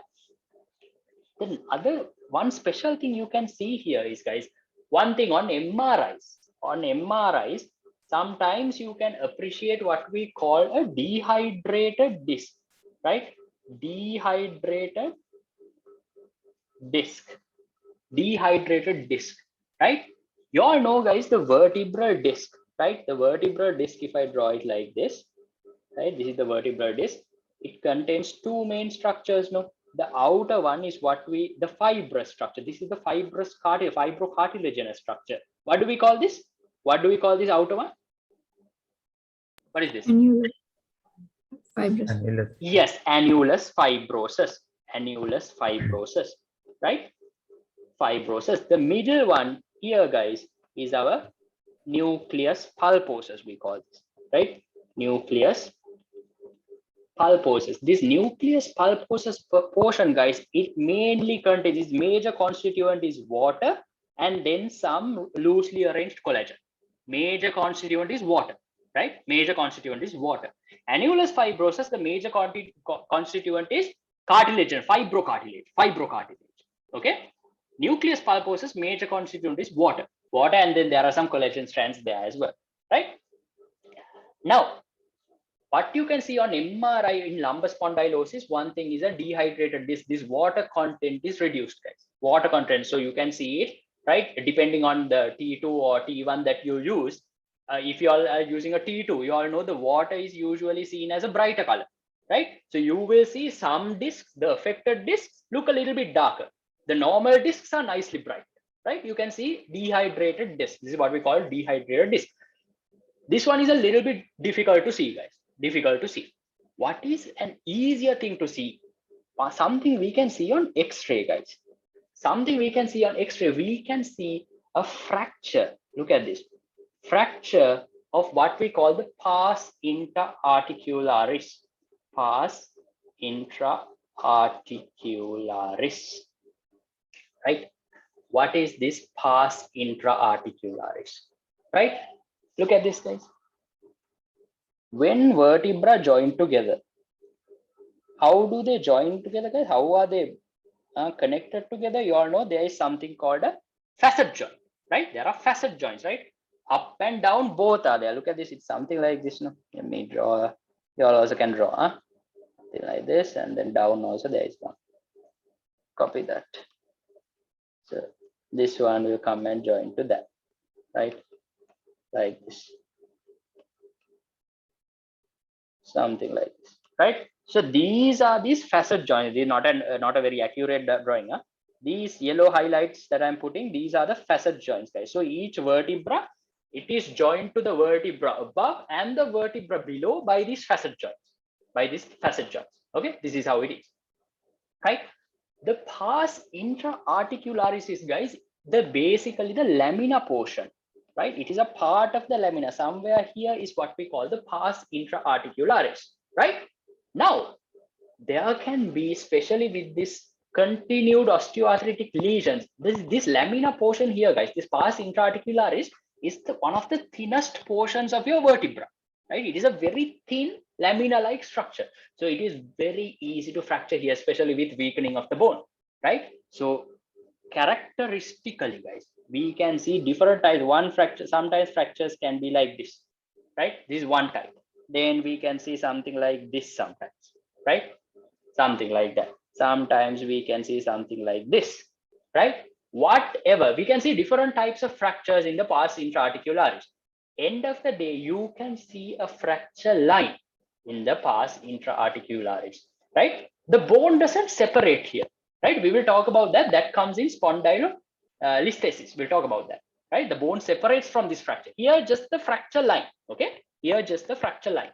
You can see it. We'll look at some images. Give me a second. Right, so wait, we'll come to the before you. So this is, guys, fracture of the pars intra-articularis. It is can be seen on X-ray as well, right? And it is a sign of lumbar spondylosis, right? Progressed from osteoarthritis most of the time, right? That's that. Let me show you all some Let me show you all one image. Right. Look at this, guys. Share.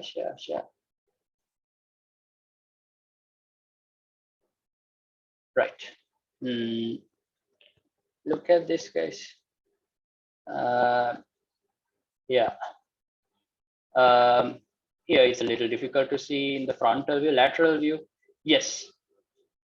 Look at this, guys. Look at this. First of all, when there is a fracture of it, guys, can you all see this thing? Give me a second. Where are your faces? There you go. Your face. Okay, you all can see, right? Give me a thumbs up. Can see? Yeah. Right. Look at this, guys. Now, when there is a fracture of the pars intra-articularis, what will happen? Right? We said bone doesn't completely separate. Right? Bone doesn't completely separate, but the fracture will be there. Right? So when there is a fracture, guys, depending, sometimes the top facet can be gone, sometimes the bottom facet joint can be gone. Whatever has been gone doesn't matter. Right? Some of the bone can start protruding outwards. Now look at this. Can you all see this vertebral column? Look at it. It's coming nicely like this, but look at this vertebra. It is a little out. It has moved a little bit outside, right? It has moved a little bit outside, right? Compared to the lower one, right? It's not in a nice line, right? Compared to this lower one, it has moved a little bit out. Now look at here. Look at the laminar region of this. Look at that. Can you see that fracture line? That is a fracture of the pars intra-articularis. Okay, fracture of the pars intra-articularis, right? Now we will see another one where this fracture completely breaks this entire piece, and this vertebral body, entire thing moves way forward, right? Somewhere here it will come. That is called spondylolisthesis. We'll see that next. Okay, right? So this is spondylosis. Right. In the X-ray, guys, you cannot see the discs, the dehydrated discs. You can see even MRI is a little bit difficult. I couldn't find a good one, a nice clear one to show you, but just know you can see it. Okay. Right. Okay.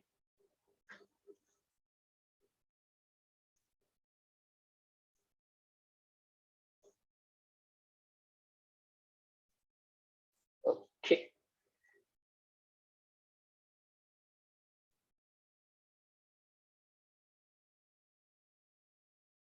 Can't see your faces. Yeah, there we go. Right. Okay. Right. So yeah, straight leg raise test can be positive depending on what has how much of the nerves are affected, how much of the root nerves are affected. Right. Just know, right? There can be lumbar spondylosis here. Right. Right. We have talked about that. This test, guys, don't worry. I put a picture. I will show the video. I will look at the video. It's much more clearer than this. Right here, actually, they have drawn, right? Here, guys, one thing I want you all to identify here, right? Look at this. Now, let's say, actually, no, we'll talk about the herniation and then come here. Don't look at this. Don't look at this. Otherwise, you all will get confused. Right? Look at this, guys. Now we'll come to the metabolic causes. Now these metabolic causes, guys, we are going to go fast. Why? This is your next chapter. This is your next chapter, metabolic bone diseases. You all will learn head to toe about this. Shan will be doing this chapter. Right? Look at this. First one, metabolic causes of mechanical type of back pain. First one, osteoporosis. What do we have in osteoporosis, guys? It's a reduced bone mineral density, right? Bone mineral density. So we say there is weakening of the bone, all right? It can cause fractures, it can cause various things, right? When do we suspect this, right? You all will learn the pathophysiology. When do we suspect this? Post-menopausal women. First one, right? Highly prone for osteoarthritis. Pathologic fractures. How do pathologic fractures present? Sudden onset pains. Okay, especially in osteoporotic females, guys. You all know in osteoporotic, write this down. Osteoporotic females, right? Porotic females. There are several known fractures, very famous fractures, especially 3. One is if they fall on a hand, we call this falling on the outstretched hand. What fracture is this?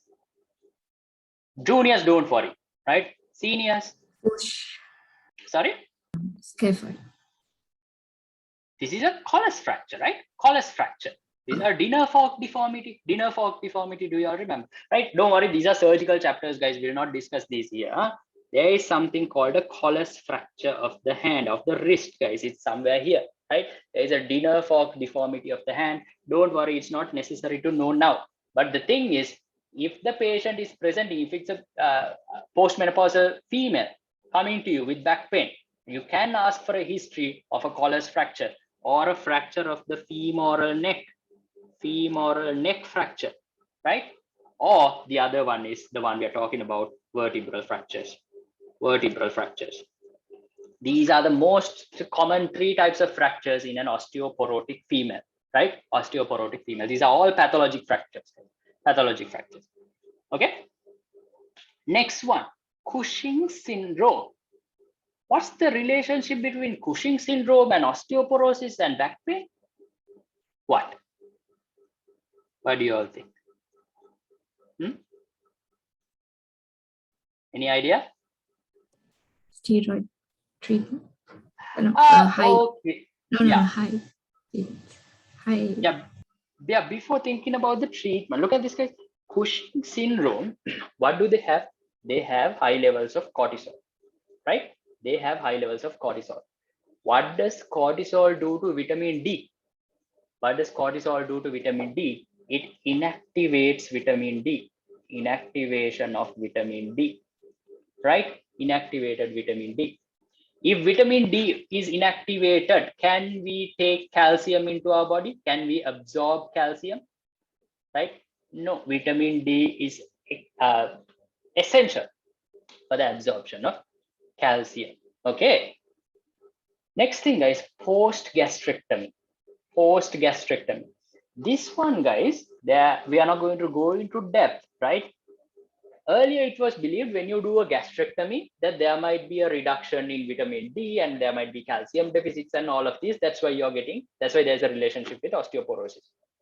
Now, guys, they are believing, they have found out some underlying genetic changes that happen, right? Starting from the epithelium of the stomach. When you do a gastrectomy, right? So we are not going to go into these details. Just know, if the patient has a history of gastrectomy, there is a chance they might have developed osteoporosis and osteomalacia, both, right? Post gastrectomy is there for both, right? Both. So there is some sort of calcium and vitamin D issue. We don't know exactly what, right? But gastrectomies can predispose to this, right? Okay. Now think osteoarthritis, severely obese individuals. If we are considering bariatric surgery, what did we say? Gastrectomy is one of the possible surgeries, right? Okay, so have to keep these in mind, right? So maybe the patient had osteoarthritis, maybe they were severely obese, maybe they did gastrectomy. Then later coming with back pain, when you check osteoporosis or osteomalacia, right? Problems, right? What to do, right? You have to weigh the good and the bad, right? Okay. Next one. So osteomalacia. What is osteomalacia, guys? How do we define osteomalacia? What is the easiest way to remember it? What is it? Adult rickets, right? Osteomalacia is basically adult rickets, right? Okay. So what is happening, guys? Here it is basically a nutritional deficiency, guys. We have a deficiency of calcium and phosphorus, right? Calcium and phosphorus deficiency, that is leading to what? That is leading to softening of bones, because softening and sometimes bending of bones, right? Now, osteoporosis, on the other hand, what happens to the bones there? The bones become brittle, guys. The bones become brittle, right? We say brittle bones for osteoporosis. Osteomalacia, it's soft bones, right? Again, here we have the gastrectomy. You can suspect again in Cushing's, guys, similar pathophysiology, right? Then, guys, long-term anticonvulsant use, right? What is the problem here? We are not going to discuss pharmacology in depth, right? What happens is, guys, these anticonvulsant medications, especially if the patient, let's say, was suffering with epilepsy, you have to give them anticonvulsants. the common ones are phenobarbital, carbimazepine, phenytoins, all of these, right? What happens is, guys, they say they can induce the cytochrome P450. Have you all heard this? Cytochrome P450 system. This is a hepatic enzyme system, right? This cytochrome P450, we are not going to discuss the mechanisms, how, right? It's not necessary for today. Just know they can increase the conversion of active vitamin D to inactive form, right? Inactive form. Okay, so therefore there is a vitamin D deficiency here that will reduce the calcium. Now, let's say we have a patient. Okay, does this mean, let's say the patient has a history of osteoarthritis, right? Mild osteoarthritis. Okay, let's say we have a patient who has a mild history of osteoarthritis some years back. He also has epilepsy. Should we not prescribe anticonvulsants to him? Or what can we do? What can we do? Just think. We should, right? We should, yes. So what can we do? As a precaution, what can we do? It's not the best approach, guys. Yeah, no, the thing is, no, we don't give calcium. They say we give activated vitamin D. Now, the problem is activated vitamin D also can be some converted into the inactive form, even if you take it orally. But that is better than nothing, right? We don't give calcium to them, guys. Calcium balance, we shouldn't play around with unless the patient has a calcium deficiency, right? Calcium balance in your body, never play around with it. That is a very, very fine-tuned mechanism there. Unless the patient has a calcium deficiency, we don't give calcium tablets. But what we can give is vitamin D.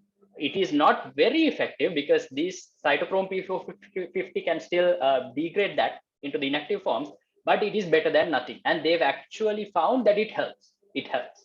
Okay. We can give vitamin D tablets along with the anticonvulsants. Okay, right. Steatorrhea. What is the relationship between this steatorrhea and osteomalacia? Don't worry, you always study these now. These chapters we haven't done yet, no? Right? Look at this, guys. Look at this. We are not going to discuss the mechanisms in there. Look at this. What is steatorrhea? What is steatorrhea? What is steatorrhea?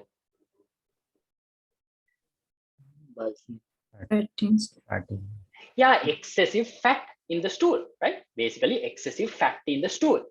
Now, here's what I want you all to know, guys. These are depending on some properties of vitamin D and calcium. Look at this. Vitamin D is a what sort of a vitamin? Fat soluble vitamin. One thing is that. So fat soluble vitamin. Vitamin D is a fat soluble vitamin. The other thing is, guys, calcium. Look at this. Calcium. Calcium, Ca2 plus, let's say, without Ca2 plus, right? Calcium, guys, you all must have heard this process called saponification. Calcium, they tend to form salts, right? With other substances. They, especially with these fats, guys, calcium tends to form insoluble salts with the fats, right? With fats. Now, what does this tell you? Vitamin D also is in the fat. Calcium also saponified in the fat. Now, if you're losing a lot of fat in your diet, in your stool, what is going to happen? Vitamin D deficiency, calcium deficiency, right? So both can be deficient in steatorrhea, right? Deficiency, both vitamin D and calcium. Okay, right? So this is how steatorrhea can lead to osteomalacia, right? Okay, right. Okay, so these are some basic things to think about, right? Steatorrhea, guys, how will the patient usually complain to you? Or what can you ask about their stool? Floating. Excellent. Yeah, difficult to flush, right? Floating, difficult to flush away, right? They have to flush multiple times, right? Sometimes they complain of streaking stools, right? Streak-like stools, right? Very yellowish in color, right? Very yellowish in color, things like that. Okay, right. So we've discussed them in brief. We are not going into depth because you all will learn these diseases in the upcoming topic. Same with Paget's disease of bone. This is another metabolic condition, right? What happens here, guys? Right? We have two things, right? Paget's disease of bone, the basic pathophysiology revolves around two mechanisms, guys. One is increased osteoclastic activity, right? And then a compensatory increase of dysregulated osteoblastic activity. Look at this. Osteoclast, that's what it is. Bone resorption, bone destruction, right? Osteoblast, that's what? Bone formation. Now what is happening? Due to some underlying mechanisms, you all will learn the pathophysiology. Osteoclastic activity increases. To compensate for that, your bone tries to increase osteoblastic activity, but it increases in a very dysregulated fashion. So the bone formation, the new bone that is formed, is very dysregulated. It's very weak, right? Very weak new bone form, right? It's not nicely, and the layers are not nicely arranged, right? Things like that, right? So because of this, right, we are going to get the entire thing revolves around what, guys? Because of these changes, right? Reduced bone mass, okay? Reduced bone mass, right? And they also can have some lytic lesions we will see, right? Right. Then when do you suspect this Paget's disease, guys? Again, there is a strong family history, right? You can ask about their family history. Abnormally enlarged skull, right? Abnormally enlarged skull, you can write, guys, plus lytic lesions, right? We will see these lytic lesions in the imaging. Don't worry, I will show you, right? Then we have, guys, loss of hearing can be there. Loss of hearing, why? You all will learn, guys, right? This Paget's disease of the bone, it can involve the temporal bone, the petrous temporal bone, right here. So therefore, there can be some involvement with hearing loss. Just note them down. You all will learn this in the upcoming chapter. Don't worry about it. Right? Okay. Look at this. Right. Give me a second, guys. Okay, guys, let's do this. Let's stop for today because there is a little bit more, quite a lot, right? We have to talk about the anatomical ones and then the some neurological and some management, right? So let's stop the class for today, right? And I will meet you all again tomorrow, same time. Tomorrow, same time. Okay, did everyone understand the content today? I know it's a lot, right? We talked about a lot of things, right? Give me a thumbs up. Let me see your faces, right? Understood? Good, bad? No? Okay. Some thumbs are not even showing. No. Okay. Some thumbs without faces. Okay. Right, guys, if you all have any questions about today's content, just drop me a message before tomorrow's one so that you all can clear that out. Tomorrow we will meet at the same time, right? Tomorrow it won't be this long, but we have a little bit of neurological exams and all of those. I will show you all some videos. We'll talk about those tomorrow. Okay, right. That's about it, guys. See you guys tomorrow. Okay. Thank you. Thank you. Right. No problem. You're welcome.